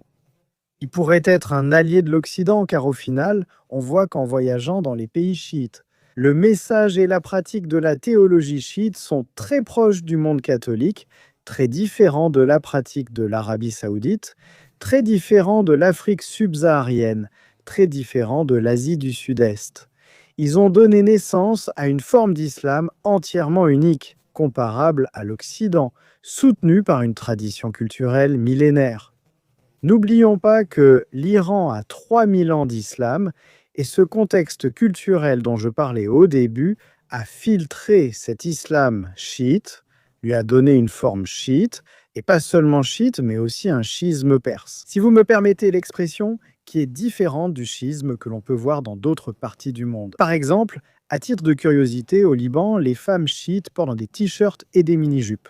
Mais cela n'existe pas dans la culture perse, car elles n'ont pas cette tradition de porter ce type de vêtements. Ou est-ce très différent du schisme que l'on peut vivre au Yémen? Totalement différent, car ces substrats culturels ont définitivement marqué, au-delà de la religion, les usages et coutumes de chaque pays. Et le sunnisme, quelle particularité a-t-il? Parce que nous nous sommes beaucoup concentrés sur le schisme et je voudrais parler un peu plus du sunnisme. Il compte 4 écoles. Nous avons déjà parlé de l'une de ces écoles auparavant. L'école Hanbalite, qui se développe principalement en Arabie Saoudite et dans quelques autres régions du Proche-Orient, donne naissance à ce que nous connaissons sous le nom de djihadisme. Ensuite, il y a eu une grande école malikite en Afrique qui donne un islam assez particulier. Doux, beaucoup plus doux peut-être, c'est l'islam chaféite du sud-est asiatique et ils ont théologiquement donné un islam qui permet à chaque personne, à travers la lecture du Coran, de s'en tenir à cet islam historique prêché par Mahomet. Et après sa mort, ils n'ont pas évolué, alors que l'islam chiite, lui, a évolué. Pour moi, c'est peut-être la grande différence entre le sunnisme et le schisme. L'islam chiite a su expliquer les avancées de l'histoire, alors que le sunnisme, non. Mais par-dessus tout, et indépendamment des écoles, nous avons, j'insiste, les substrats culturels, et donc l'islam dans un pays sans véritable substrat culturel. Je parle par exemple de l'Afrique subsaharienne, où l'on pratique l'ablation, la mutilation génitale des femmes. Ces questions que nous voyons concernant les mariages d'enfants, toute une série de choses, les vêtements, la burqa. En Afghanistan, toute une série d'éléments culturels pré-islamiques ont continué d'exister, mais on les attribue à l'islam. Tous ces éléments sont utilisés contre l'islam, mais ils ne sont pas islamiques, ils ont simplement perduré. Ils viennent d'une époque antérieure à l'arrivée de l'islam. Et l'islam, dans ces contextes culturels, l'a permis. Il faut bien faire la distinction. Sinon, on risque de se tromper. De croire que la burqa est islamique, que l'excision du clitoris est islamique, que le mariage des enfants est islamique, alors qu'aucune de ces choses n'existe dans l'islam. Ce qui existe, ce sont des pays à majorité musulmane avec un substrat culturel nul ou inexistant. Alors, pourquoi affirmes-tu que le schisme a des chances de devenir un grand allié de l'Occident, mais tu ne dis pas la même chose du sunnisme? D'abord, pour des raisons géographiques et géopolitiques, nous n'aurons jamais de guerre avec l'Iran, ni n'en avons eu à cause de la distance. Nos intérêts et nos problèmes sont entièrement éloignés, et nous n'en aurons pas. Et tous les pays que j'ai soulignés où il y a le schisme, nous n'aurons pas de problème avec l'Azerbaïdjan, ils sont très loin, et nous n'aurons pas de problème avec eux. Il y a deuxièmement, d'un point de vue théologique. Quant à eux, leurs croyances et leurs pratiques ne sont pas si éloignées du catholicisme. Regarde la fête de l'Ashura, ils font même des rites, la plus grande fête chiite, en souvenir de la mort de Hussein à Kerbala. Ils ont des processions, et je serai sûrement critiqué pour le dire, mais c'est vrai, comme celle de la Semaine Sainte. Ils ont, comme chez nous pendant la Semaine Sainte, des moments de pénitence très similaires.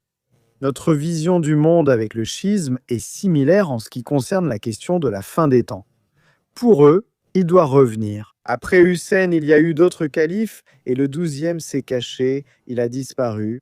Et ils attendent la venue de ce calife, qui est le Mahdi, qui viendra conjointement avec Jésus-Christ pour instaurer le paradis sur terre. Leur défense de la figure de la Vierge Marie, leur défense de Jésus lui-même, que, sans reconnaître évidemment son caractère divin, ils lui reconnaissent toute une série de choses que même le sunnisme ne reconnaît pas. Et avec cela, je parle aussi du Hezbollah, d'Ansarollah au Yémen, de l'Iran. Bien sûr, ils ont toute une cosmogonie très similaire au monde catholique, et même la pratique de celle-ci. La phénoménologie religieuse se concrétise dans des aspects qui nous ramènent à des similitudes avec le catholicisme de l'Espagne des années 40 ou 50. Par exemple, la vie en Espagne dans les années 40 ou 50 n'est pas très différente de la vie dans l'Iran actuel. Il y a des éléments, sans aucun doute, qui les différencient, comme la non-consommation d'alcool ou toute autre particularité. Mais la vision du monde de l'Espagne traditionnelle, du monde catholique, et celle du monde chiite actuel sont très similaires. Je voudrais te poser une question. Penses-tu que l'immigration musulmane ou de personnes de confession musulmane est compatible avec un Occident de plus en plus laïque, de moins en moins identitaire, de plus en plus éloigné de la spiritualité? Il y a deux circonstances pour lesquelles l'islam suscite un effet de rejet. L'une d'elles est l'histoire. L'Espagne s'est constituée en luttant contre l'islam. Et cela fait que lorsque nous voyons l'islam, nous sommes sur nos gardes. Et la deuxième, l'immigration à laquelle tu fais référence, l'Espagne subit, et a subi d'un coup, l'immigration telle que nous la connaissons. Eh, Une grande partie de celle-ci vient de milieux culturels à majorité musulmane, je parle dans ce sens. La majorité étant marocaine, ensuite algérienne, ensuite sénégalaise et ensuite du Bangladesh. Ce sont des milieux culturels très restreints qui causent une problématique assez évidente. Ce n'est pas moi qui fais le lien entre immigration et délinquance, ce sont les statistiques elles-mêmes qui le font. Il y a des chiffres à ce sujet et en plus, un type de délinquance que nous n'avons jamais connu ici. Nous ne connaissions pas les viols collectifs, ni un phénomène criminel qui se produit de nos jours. Cela provoque un rejet et une problématique au sein de la population autochtone qui reconnaît que le coupable est l'islam. Mais je pense que c'est là l'erreur. Évidemment, l'immigration est un problème qu'il faut prendre à bras-le-corps. Sinon, nous finirons dans les égouts de l'histoire, comme c'est le cas pour la France, la Belgique. Si on refuse de reconnaître ce problème, rien n'est possible. Or, ce problème en englobe beaucoup d'autres. Et l'un des problèmes vient de certaines personnes issues de ces milieux islamiques qui veulent imposer toute une série d'usages et de coutumes dont beaucoup ne sont même pas vraiment islamiques. D'un côté, ces burqas, ces mutilations génitales qui se produisent dans certains cas. eh, D'autre part, des coutumes purement islamiques, l'Espagne n'a rien à voir avec l'islam. Elle s'est constituée contre l'islam. Donc introduire des éléments islamiques est une énorme déformation. D'autre part, on voit, ou beaucoup de gens voient, que des groupes de cette population qui ne sont pas des musulmans fervents, mais tout le contraire. Nous recevons souvent ce qu'il y a de pire partout, parfois même d'ici, toujours. Sur ce sujet, je recommande de suivre Ruben Pulido. Il connaît parfaitement la question et nous l'explique très bien. Et quel genre de personnes est-ce que nous recevons ce qu'il y a de mieux partout ou ce que les autres pays ne veulent pas chez eux? Des personnalités éminentes du monde islamique dénoncent ou nous avertissent depuis longtemps que nous recevons ce qu'il y a de pire partout. Sans parler de la façon dont le Maroc agit à ce sujet. Le Maroc est au même allé jusqu'à ouvrir des prisons et à nous envoyer des gens. Dans ce cas, le contingent humain, ce ne sont pas des ingénieurs qui sont venus, ce sont des musiciens. Il s'agit de personnes issues de la population carcérale qui causent une série de problèmes à la population. En partant du principe que je considère que c'est assez stupide, la stupidité atteint un point où elle n'est plus tenable. Et les gens le voient dans les quartiers, dans les grandes villes, Madrid. Sans parler de Barcelone, Barcelone c'est déjà hallucinant, Bilbao a commencé il y a longtemps. Almeria. Il y a des zones rurales, n'oublions pas le monde rural espagnol, qui rencontrent des problèmes avec ces questions à Murcie et à Almeria. Dans de petites zones. Il y a déjà eu des débuts d'affrontements à ce sujet, parce que des gens arrivent entre chez nous, mais déjà parler seulement d'immigration islamique ne me plaît pas. On ne parle pas d'immigration chrétienne évangélique quand ils viennent d'Amérique hispanique. Inclure l'élément religieux, selon moi, déforme déjà la question. En résumé, si nous recevions aujourd'hui de très forts contingents de Syrie et du Liban, comme dans les années 70, qui aujourd'hui sont déjà à la retraite. Mais ils ont été d'excellents médecins, des gens avec un statut culturel élevé. Il n'y avait aucun problème. Le problème survient lorsque des personnes viennent de milieux culturels nuls, faibles ou inexistants, comme c'est le cas du Maroc, qui n'a jamais eu un héritage culturel important. Cela est utilisé par des gens pour nous dire que c'est l'islam. Mais ce n'est pas l'islam le problème, ce sont des gens, des flots de personnes qui viennent de milieux culturels où cela n'existe pas. Il y a eu un cas à Séville où un homme a violé, tué et violé, et je ne sais pas dans quel ordre, une femme, et la police a été surprise de le trouver en train de manger la main. D'ici, je rappelle que le cannibalisme existe encore dans le monde. Et si nous acceptons que des gens viennent chez nous issus de milieux cannibales, sans culture, où ils sont habitués à tuer, avec une machette comme ça pour 3 euros, et ce genre de choses, le problème va exploser. Et cela ne concerne pas seulement les pays à majorité islamique. Des personnes d'Amérique hispanique, au contexte culturel très proche, viennent ici. Tu crois en l'hispanité? L'hispanité, ça a été un événement merveilleux. La découverte, la conquête et l'évangélisation de l'Amérique ont été un fait unique dans l'histoire, irrépétible et admirable. La façon dont nous sommes partis de là-bas a été déplorable, et admettre que des gens de l'altiplano bolivien soient les mêmes que ceux de Soria, je suis contre. Je respecte l'histoire. Qu'on nous fasse avaler des couleuvres en disant que toute l'Hispano-Amérique tient dans l'Espagne, d'abord, c'est une question physique. Impossible de mettre 30 personnes dans une cabine téléphonique, et les jeunes ignorent ce que c'est. Mais ils ne tiennent pas chez moi, on ne peut pas faire tenir 500 personnes en Espagne. 500 millions de personnes ne tiennent pas. Ça pour commencer, et au sein de ce qu'on appelle l'hispanité, depuis le passage à la Terre de Feu, il y a une énorme diversité. Ce n'est pas non plus une image figée, l'islam n'est pas une image figée, ce n'en est pas une non plus. De Tijuana à la Terre de Feu, ce n'est pas le cas. Il y a des contextes en Amérique et hispanique qui sont tout à fait comparables et d'autres qui ne le sont pas. Je suis d'accord. Je suis un hispaniste fidèle, mais pour moi, l'hispaniste est celui qui possède cette culture hispanique, cette culture catholique, cette culture chrétienne. Et évidemment, il a laissé cela derrière lui. Je pose une question. Une personne d'une autre race qui s'appelle Wilson, qui est protestante et qui mange des empanadas tucumana. Pouvez-vous m'expliquer ce que j'ai en commun avec lui? J'en reste là? D'accord, tu es plutôt du côté du non, c'est ça. Mais c'est vrai qu'au bout du compte, moi je soutiens vraiment que j'ai plus en commun avec un Wilson, que j'ai plus en commun avec un Moja. Eh bien, je me suis senti chez moi. Au Liban, je ne suis pas allé en Amérique hispanique. Tu n'y es jamais allé. Peut-être que sur l'altiplano, je ferais une crise de nerfs. Pourquoi? Parce que je ne supporterais pas beaucoup de choses qu'il pourrait y avoir là-bas, comme par exemple... Bon, alors oui, au final, je finirais par être impressionné. Si tu veux, on coupe ça. Non, non, non, non. Toute personne qui parle espagnol est hispanique. Pourtant, il y a beaucoup de gens des Pyrénées de Lérida qui ne parlent pas espagnol. Il y a des gens de Guipúzcoa qui ne parlent pas espagnol.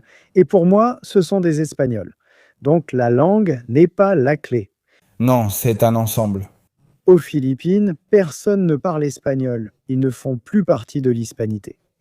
Je pense que cette théorie de la langue, de l'idiome comme élément galvanisateur de l'hispanité, je pense qu'elle présente des failles. Elle se fissure à de nombreux endroits. Il est probable qu'il faille analyser plus en profondeur ce qui est et ce qui n'est pas à Buenos Aires. C'est sûr que je me sens chez moi. Tu évoquais le protestantisme plus tôt. Tu penses que le protestantisme a été positif ou négatif pour la chrétienté dans son ensemble? Ça a été la rupture, ça a été la fin de l'Europe. On l'appelait la chrétienté, avant de l'appeler l'Occident et d'adorer d'autres choses. Luther, ce pauvre homme, je crois que Luther n'a pas vu venir ce qui allait suivre. Luther que l'Église catholique elle-même a reconnu. Il n'y a pas longtemps. C'est une chose, la rupture, la réforme que Luther voulait faire, qui a ensuite conduit à la contre-réforme, c'est une chose, mais ce qui est venu après. Ça a été entièrement funeste, une rupture dans tous les domaines. Luther reconnaît la valeur de l'Eucharistie, il a une discussion très célèbre, Luther avec son disciple par exemple, qui niait la transsubstantiation, la transformation du pain en corps du Christ et du vin en sang. Et cela, c'est une rupture non seulement théologique, qui pourrait n'intéresser que peu de gens, mais cela s'est transformé en autre chose. Et j'expliquerai ensuite ce qui est venu après, Calvin et ce qui a suivi. Avec tout ce mélange d'hallucinés qui se font appeler chrétiens, mais qui pour moi ne le sont pas. Des sectes hérétiques des États-Unis. Ce qui mène ensuite aux témoins de Jéhovah. Et des choses complètement délirantes, ce qui a mené à une mentalité très particulière. Ce sont les pères du capitalisme, par exemple. La rupture protestante a favorisé le capitalisme, a favorisé une manière d'être. Tout à l'heure, en venant ici, je te disais peut-être que je me sens plus à l'aise au Liban qu'à Stockholm. Eh bien oui, Parce que la façon d'être au Liban est très similaire. C'est la Méditerranée et nous partageons beaucoup de choses avec ou sans l'islam. Et à Stockholm, c'est autre chose. Cela vient de cette rupture provoquée par Luther et tous ceux qui l'ont suivi, qui ont été pires que Luther. Ce fut la fin de la chrétienté, c'est ce qui a mené aux guerres religieuses internes en Europe. Cela a servi à justifier l'Église nationale anglicane en Angleterre. Cela a servi à justifier la fin d'une partie du catholicisme dans une partie de l'Europe. Très concrètement, depuis la moitié de la France vers le nord, ensuite, avec ces petits îlots catholiques comme la Pologne ou d'autres cas, des cas particuliers. Le protestantisme a été la première grande défaite du christianisme dans l'histoire. Il a été à l'origine de beaucoup de maux, et j'inclus le capitalisme là-dedans. Pour le monde, cela a été la justification des politiques de l'Angleterre, des États-Unis, ensuite, qui ont mené cette colonisation. Tu me parlais de l'Espagne? Regarde la colonisation que l'Espagne a faite, remarquable à bien des égards. Et la véritable barbarie que les Britanniques ont apportée au monde, sous leurs formes anglaises ou américaines. La rupture de Luther a été le premier clou dans le cercueil de l'Europe. Pourquoi considères-tu le capitalisme comme quelque chose de funeste ou de négatif? Si tu analyses les données, depuis l'avènement du capitalisme, le monde devient moins pauvre.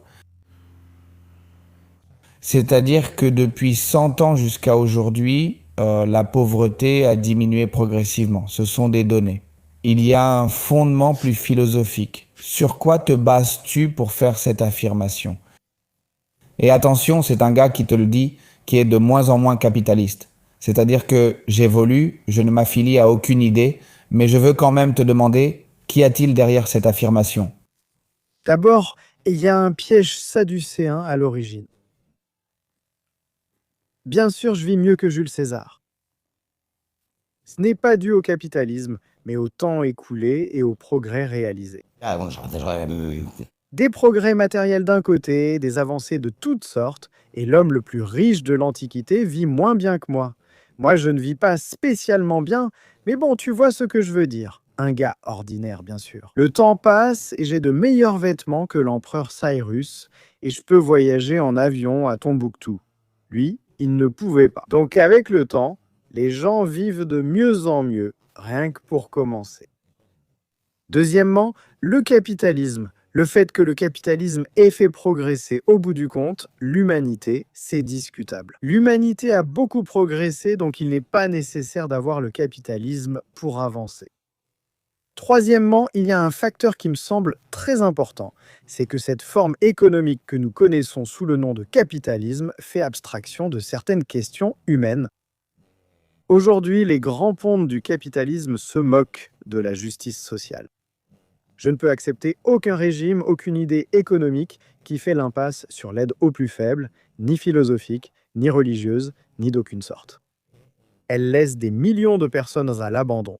La plus haute expression du capitalisme, c'est les États-Unis.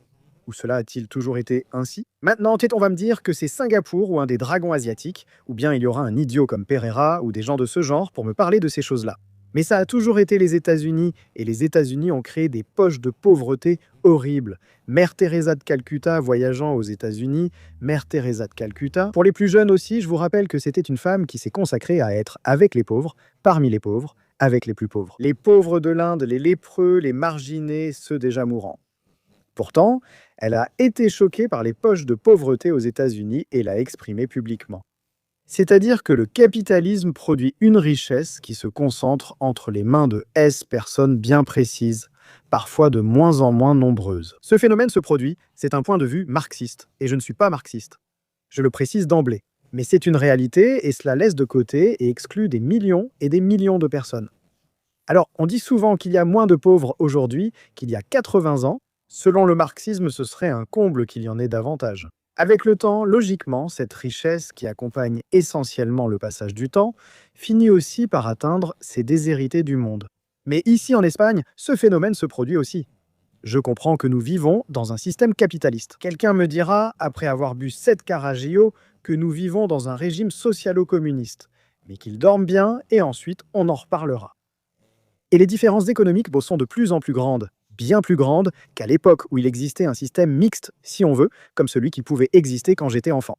où l'on ne faisait pas abstraction de cette part humaine de l'économie qui expliquait qu'on pouvait payer un logement en 5 ou 7 ans, et pas comme aujourd'hui, où c'est chacun pour soi. Je parle de Franco parce que je suis né sous Franco, désolé. Si j'étais né sous Assurbanipal, eh bien je parlerais d'Assurbanipal. Mais évidemment, la politique économique qui existait sous le régime de Franco dans sa dernière période, parce que je suis né tout à la fin. Et ce qui en a découlé par la suite était bien plus humain que ce que c'est aujourd'hui. Cela favorisait la classe moyenne, aujourd'hui disparue. Et cela permettait qu'un fonctionnaire de l'État, avec un salaire très ordinaire, puisse subvenir aux besoins de 7 personnes. Et si nous partions en vacances dans un chalet tout le mois d'août, dans une crique privée à Ibiza, parce que nous n'avions pas de maison de famille et ils ne gagnaient pas beaucoup d'argent, loin de là. Et j'ai vu cela, et nous sommes tous allés à l'université, tous les 5 ou 4 frères et sœurs, mais ma sœur aînée, elle, n'a pas pu y aller. Enfin, il y avait une cohésion, et le numéro 3 du régime vivait juste à côté. Je vivais dans la rue Virgen del Puerto, qui est une rue tout à fait normale, à côté de la rivière, juste à côté. Le numéro 3 du régime y vivait car le président du gouvernement logeait chez lui, n'ayant pas de palais. C'est-à-dire un régime qui prenne soin, qui soit de marché ou avec marché, un régime avec marché, pas un régime de marché. Un régime où le marché existe, mais qui réponde aux besoins sociaux nécessaires. C'est dans ce système que je crois, pas dans le capitalisme qui est le sauf qui peut. Je comprends parfaitement. Je voudrais te poser quelques questions courtes. Quel penses-tu être le plus grand mensonge historique qu'on nous a vendu comme étant vrai? Il y a beaucoup de mensonges historiques. Énumère-les-moi par ordre des plus grosses. Je pense à Néron, par exemple, qui a été un bon dirigeant. On l'a accusé de jouer de la lyre pendant que Rome brûlait et ce genre de choses.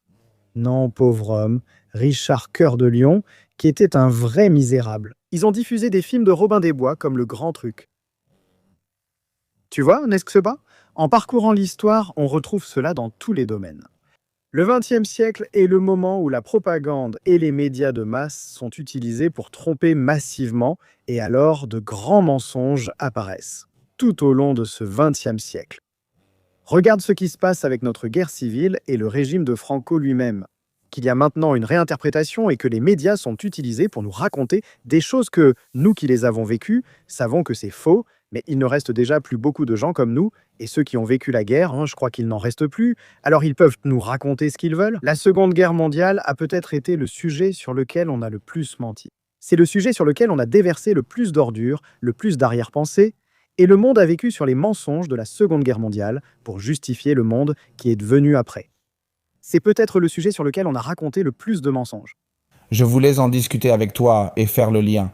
Tu as dit plutôt qu'on a appelé l'Iran ainsi par sympathie avec Hitler, terre des Aryens. Peux-tu développer cette histoire? Et quel rôle a joué l'Allemagne nazie au Moyen-Orient? D'accord.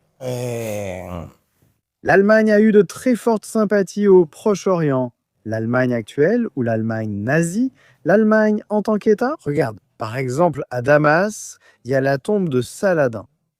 Et Saladin, celui qui a eu la guerre avec le roi Baudouin, donc Saladin Contre lequel a reconquis Jérusalem aux Templiers. et il a expulsé les chrétiens. Acre fut la dernière ville chrétienne du Proche-Orient depuis les croisades, qui, elles aussi, sont un autre mensonge de l'histoire. L'histoire, non pas parce qu'elle n'existait pas, mais parce que les croisades visaient à éliminer les églises orientales, non à récupérer les lieux saints. Sûrement. Mais Salah ad-Din, le grand héros, qui était kurde et qui a unifié une grande partie de ce monde islamique, a expulsé les chrétiens. C'est un héros dans tout le Proche-Orient. Le mausolée, le sarcophage de Salah ad-Din, l'empereur Guillaume l'a offert, il l'a fait en marbre et il était ainsi exposé. Je ne sais pas si Al-Sara l'a détruit, mais il était comme ça et on le voyait. J'y suis allé. L'Allemagne a toujours eu de très fortes sympathies dans la région. C'était déjà le cas avec le Kaiser, l'empereur. Guillaume d'Allemagne, il est avant von Bismarck. C'est après l'unification allemande. Guillaume II est celui qui offre le art. J'aime l'histoire, je comprends, mais je n'ai pas tout bien relié. Mais il y a toujours eu un lien énorme. Toujours. Au Proche-Orient, c'est lui qui construit ou aide à construire un réseau ferroviaire en Irak, par exemple. Cela s'explique essentiellement par le fait que toute cette région était sous l'influence ou la domination britannique. L'Irak l'a été d'une manière ou d'une autre. Jusqu'à la Première Guerre mondiale, le Liban, la Syrie, la Jordanie, la Palestine et même l'Égypte elle-même, d'une autre manière, sous la forme d'un mandat, étaient sous le pouvoir britannique. Comme toujours, l'Allemagne a été l'ennemi de la Grande-Bretagne.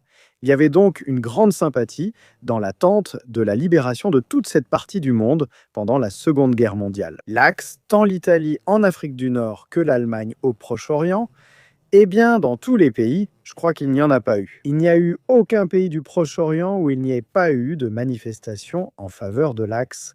Et les uns ou les autres ont essayé de se soulever. Il y a eu des mouvements dans tous les pays. Je me souviens que depuis Oman jusqu'à la Turquie, c'était quelque chose de considérable. Dans le cas de l'Iran, il n'y a pas eu de relation directe. Mais là, on entre déjà dans des questions épineuses, comme le national-socialisme qui a suscité d'énormes sympathies. Hitler a fait la une du plus grand magazine américain de l'époque dans les années 30, 33, 34, 35, jusqu'en 36. Jusqu'aux Jeux Olympiques de Berlin, les sympathies pour Adolf Hitler se diffusaient mondialement. Et au Proche-Orient aussi ? Dans ce contexte, c'est en 1935 que le nom de Perse a été changé dans le cours de l'histoire. Les récits de la Seconde Guerre mondiale évoquent rarement le Proche-Orient. Pourtant, des batailles y ont eu lieu. La Syrie s'est soulevée sous mandat français, il y a eu des guerres au Liban, un soulèvement en Irak aussi. Même l'Allemagne a envoyé. Mais quoi exactement ? Pensez que nous parlons de l'année 41 en juin, c'est le début de l'offensive contre l'Union soviétique. Le plan Barbarossa, c'est le 22 juin 41, le plan tourne autour de ce moment-là. Je crois qu'il a envoyé 4 ou 5 avions en Irak.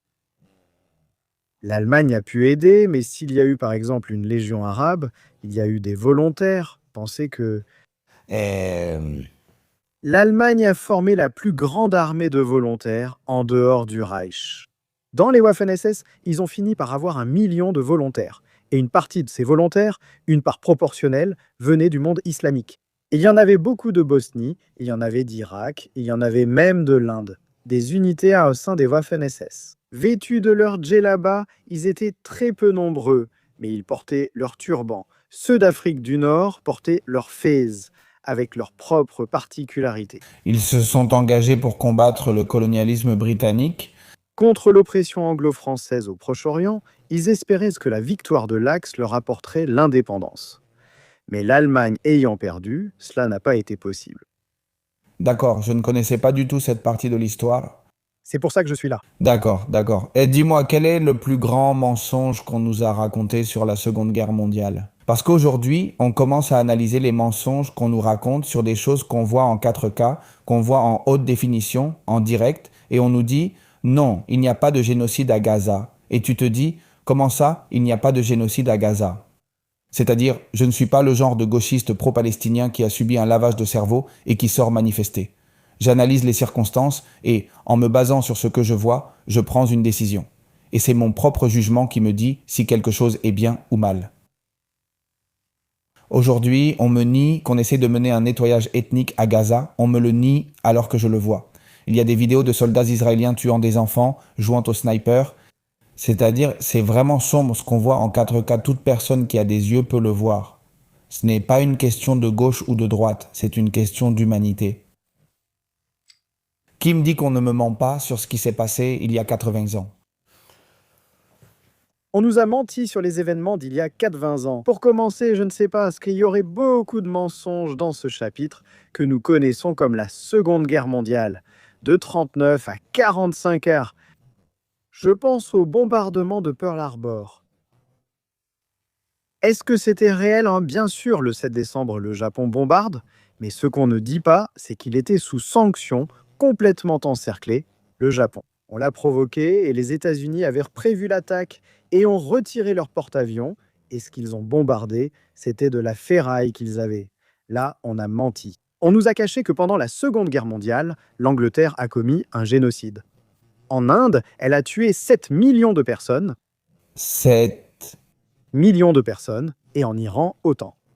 les deux ordonnés par Churchill, et Churchill a aujourd'hui une statue au pied du Parlement à Londres. Un être entièrement néfaste. Et pire qu'il soit, on nous cache beaucoup de choses et on en déforme d'autres. Peut-être qu'une des conclusions, une des dérivations de ces mensonges qui sera ensuite utilisée comme justification de l'existence d'Israël, c'est le génocide des Juifs pendant la Seconde Guerre mondiale. Hein? Ce qui est faux, je veux dire, c'est faux de penser que cela soit justifié. C'est faux de dire que l'existence d'Israël est justifiée par le génocide, parce que l'idée d'Israël est bien antérieure. Elle date des années 20, donc même sans la Seconde Guerre mondiale, Israël se serait formé de la même façon. Mais en plus, la manière, la façon, les formes et tous les détails qu'on nous a donnés sur l'Holocauste sont discutables, sont profondément discutables. Mais cela renforcerait le récit selon lequel les Juifs avaient besoin d'un endroit où aller, les tentatives de placer les Juifs quelque part dans le monde, qu'il y a eu beaucoup d'endroits où l'on a pensé cela se serait produit indépendamment de l'Holocauste et de l'existence même de la Seconde Guerre mondiale, mais créer que l'idée que l'Holocauste a été réalisé. Ces 6 millions de Juifs assassinés dans des chambres à gaz de manière industrielle. Eh bien, cela justifierait et renforcerait les récits qui donneraient lieu à l'existence d'Israël. À propos de ce fait historique, eh bien, il a été déformé, beaucoup d'historiens israéliens ont menti, Des illettrés remettent en question l'existence de l'Holocauste tel qu'on nous l'a expliqué. Par exemple, parce que j'aimerais l'étudier, Je te renvoie au livre de Finkelstein sur l'industrie de l'Holocauste, par exemple, sur la façon dont Finkelstein est, le rabbin Finkelstein, n'est-ce pas, totalement antisioniste, il est antisioniste, je ne sais pas s'il est rabbin, je crois que oui. S'il est rabbin, tant pis pour lui. Mais pourquoi tant pis pour lui? Lui, il saura, moi je ne sais pas. Je ne suis pas juif.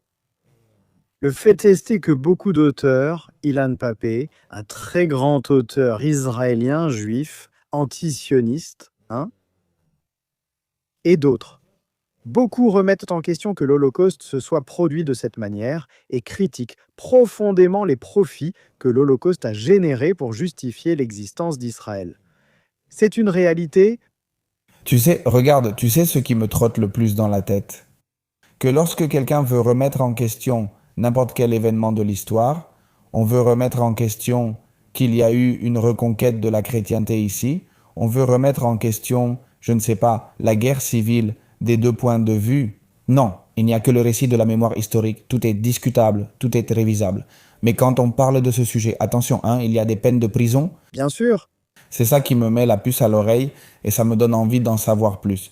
Et en plus, moi aussi, j'ai fait des recherches et il y a eu pas mal de juifs engagés envers la vérité qui ont dit « moi, ça ne me semble pas logique. Il y a des incohérences, c'est certain. » Comme par exemple, Eh bien, le chiffre des 6 millions, par exemple, aujourd'hui, en se référant aux statistiques antérieures à la Seconde Guerre mondiale, les chiffres ne correspondent pas. Entre ces supposés 6 millions et les personnes qui ont ensuite quitté l'Europe.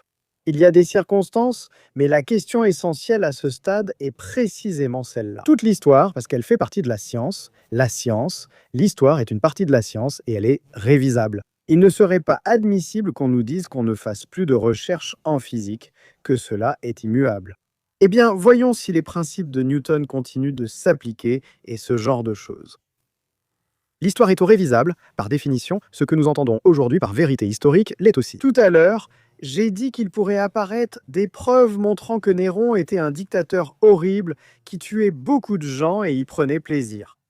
Mais jusqu'à aujourd'hui, ce que l'on sait de Néron, c'est qu'il a regretté la première. Il a dit « J'aurais préféré ne jamais avoir appris à écrire quand il a signé la première sentence de mort, par exemple. » L'histoire peut être revue, il faut poursuivre l'enquête. Mais voilà que concernant la Seconde Guerre mondiale, en particulier l'Holocauste, ce ne sont pas des sujets révisables. Et ici en Europe, c'est interdit. Même le remettre en question en Espagne n'est pas un crime. Désolé de ne pas y croire ou de le remettre en question. Il y a eu un temps d'ingérence avec l'imposition du Code de 95, mais cela a changé. En Espagne, le délit concerne la justification, la vantardise ou la moquerie. D'un holocauste, ils ont même imposé ce mot, d'un génocide, mais pas de le nier ou de ne pas l'investiguer. Et ici en Europe, on a interdit la recherche sur ce fait précis de l'histoire, ce qui est connu comme l'Holocauste. C'est cela qui n'est pas admissible. Tout fait historique peut faire l'objet de recherche. Et au moment où un fait historique, Christophe Colomb est arrivé le 12 octobre 1492 sur l'île de Garani. Et puis c'est tout. Vous affirmez qu'il est arrivé à Chypre avec une bouteille de cognac, alors prouvez-le. Mais ne m'interdisez pas de dire une bêtise, les bêtises se réfutent, vous dites une bêtise, je vous la réfute. Avec des documents et des données, mais interdire de parler d'un fait historique concret nous fait déjà soupçonner autre chose. Et en plus, je pense qu'il y a un génocide contemporain, il y a beaucoup de génocides, mais celui-ci est bien pire. Et c'est le génocide perpétré par les bolcheviks, par la direction bolchevique, Par exemple, dans les goulags, mais surtout contre des chrétiens. plusieurs génocides ont été commis contre les chrétiens au cours de l'histoire et cela n'a intéressé personne. Ou on ne leur a pas accordé cette attention, on n'a pas fait de film à ce sujet, on n'en parle pas sans arrêt, jour après jour. Tu évoques ce génocide, mais on pourrait aussi parler du génocide arménien perpétré par les Turcs ou d'autres génocides méconnus. Des Arméniens aussi? Oui, des chrétiens, des Arméniens. L'Arménie est le premier pays chrétien avec sa propre liturgie, une église autocéphale qui a apporté un christianisme unique. Ce sont des chrétiens devenus chrétiens. Il y a même eu des films faits à ce sujet, bien sûr, mais absolument personne ne connaît cela en Occident. Le génocide du Saïfo qui a visé les chrétiens, les Chaldéens et les Arméniens, ainsi que les orthodoxes, a été perpétré par les Turcs et par les islamistes kurdes. Eh, On ne parle pas de ces choses-là parce qu'on ne veut pas savoir, parce que ça n'intéresse pas, parce qu'on n'en tirera aucun profit, parce qu'on n'aime pas en parler. Parce qu'au final, nous trouverons. Je te parlais tout à l'heure de 7 millions en Iran et de 7 autres millions. Ça, c'est bien documenté? C'est extrêmement bien documenté les génocides ou le génocide commis par les États-Unis aux Philippines. en fin, Mais tout cela n'intéresse personne de le savoir. Et au final, nous arriverons à une triste conclusion. La vie de certaines personnes vaut plus que celle des autres. C'est la conclusion à laquelle nous arrivons aujourd'hui. Tristement, c'est cela, parce que 7 millions d'Iraniens vaudraient autant que 7 millions de personnes d'une autre ethnie. Mais il semble que non. Je voudrais te demander, d'où vient la force du récit? Pourquoi contrôle-t-il autant le récit? Pourquoi y a-t-il autant de films qui parlent de ce qu'a subi le peuple élu pendant la Seconde Guerre mondiale? Et pourtant, on parle peu du fait que les bolcheviks ont anéanti la Russie chrétienne. Pourquoi connaît-on autant de choses sur la Seconde Guerre mondiale? Tout le monde a cela en mémoire, mais pas ce qui s'est passé en Arménie. Pourquoi? D'où vient ce pouvoir narratif? D'où vient cette capacité à contrôler le monde et les esprits qui l'habitent? Pour moi, il y a deux raisons. D'abord, une haine évidente du christianisme. On parle souvent du djihadisme, mais pas des politiques anti-chrétiennes qui se développent. Sur le sol européen, par exemple, il y a une haine du christianisme assez claire. Et d'autre part, le fait concret que tu me demandes, c'est que les médias audiovisuels, le cinéma, a-t-il été entre les mains de personnes qui avaient intérêt à propager cette idée pour justifier l'existence d'Israël, pour continuer à recevoir aujourd'hui sous forme d'indemnisation de la part de l'Allemagne, par exemple, en réparation de ce génocide? Et il est dans leur intérêt de raviver cela et d'en parler continuellement. Des gens qui ne savent rien du tout savent pourtant que l'Holocauste juif a existé, mais ignorent nos génocides, ignorent même l'existence de Quentin Flas. Peu importe le sujet, ils n'y connaissent rien. Je comprends, Carlos. Voici ma dernière question. La création d'Israël. Tu as affirmé tout à l'heure que la création d'Israël était inévitable, indépendamment de la Seconde Guerre mondiale. Penses-tu qu'Israël aurait été créé si l'Axe avait gagné? Fais attention, hein? Oui, mais pas en Israël, Israël n'aurait pas existé. Y a-t-il eu une relation? Il y en aura sûrement un ici pour faire des commentaires, en se faisant passer pour un intellectuel, sur la relation entre le Troisième Reich et les mouvements sionistes. Elles ont existé, mais c'était pour les installer dans une autre région. Madagascar, c'est vrai? Le plan Madagascar. Les accords de la Havara aussi, si j'ai bien compris? Oui, Oui, même en Palestine, il y a eu une certaine relation, mais jamais cela n'aurait été implanté en Palestine. Non pas parce que le soutien de cette légion arabe prévalait. La relation qu'Adolf Hitler avait avec le moufti de Jérusalem, toute une série de choses qui n'auraient pas permis que l'État d'Israël, tel que nous le connaissons, soit implanté en Palestine. Cela aurait été ailleurs dans le monde. Il y a eu des républiques juives au sein de l'Union soviétique, en Asie orientale, au nord de la Mongolie, un endroit très approprié. Cela a existé, mais pas de réinstaller un peuple 2000 ans plus tard dans un endroit qui ne lui appartient pas. Imagine si quelqu'un, un illuminé, voulait reconstruire l'Empire romain, eh bien c'est à peu près ce que ces gens-là exigent en quelque sorte. Parce qu'avec des arguments aussi solides que Dieu l'a promis, enfin, C'est totalement hallucinant pour une personne chrétienne, évidemment, qui croit que, évidemment, cette terre a été promise par Dieu.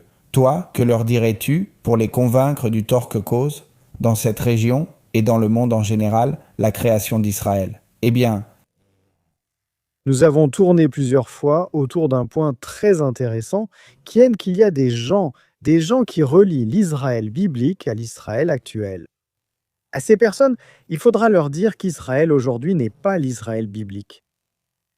Faire ce rapprochement est une véritable absurdité, une hallucination. Et c'est ce à quoi on assiste aujourd'hui en Israël. À ces gens, il faut leur dire qu'une chose est l'Israël biblique, le peuple d'Israël.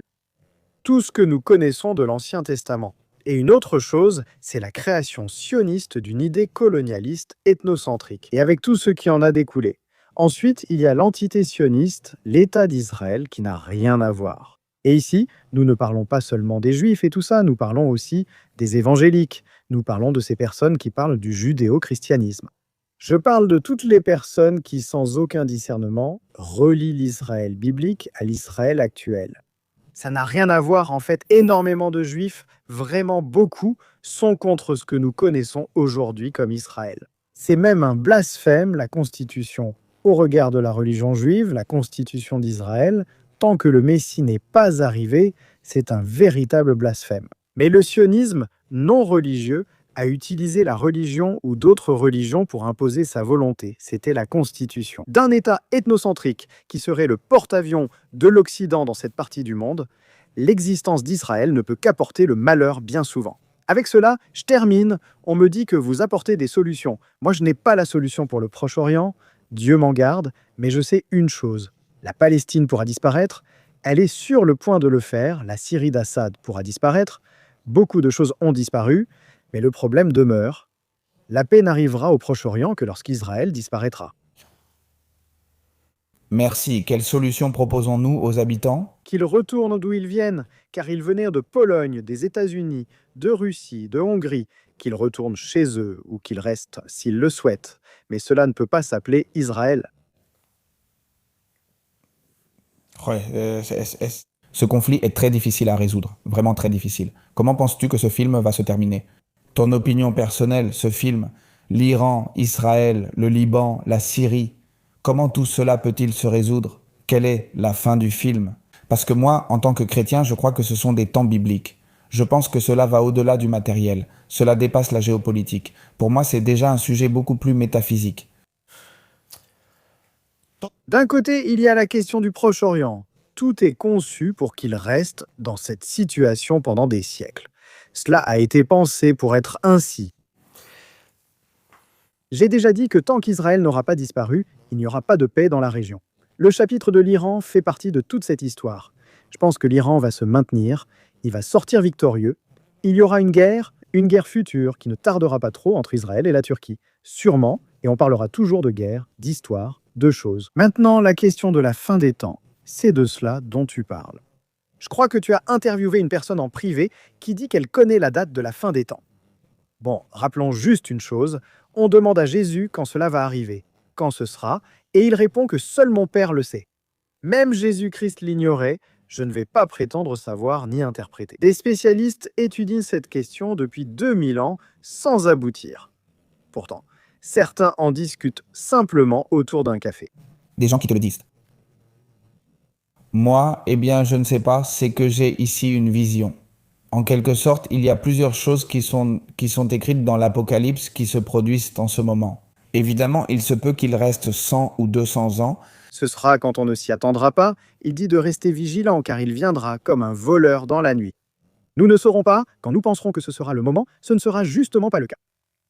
C'est là toute la subtilité de la chose, alors. Mais, pour être clair, tu penses qu'Israël va aussi perdurer? C'est-à-dire l'Iran va gagner la guerre, mais Israël va continuer d'exister. Malheureusement, oui, j'aimerais que ce soit la fin d'Israël. Et alors, ce serait l'une des solutions pour cette partie du monde, conjointement avec la refondation de certaines frontières et d'autres circonstances.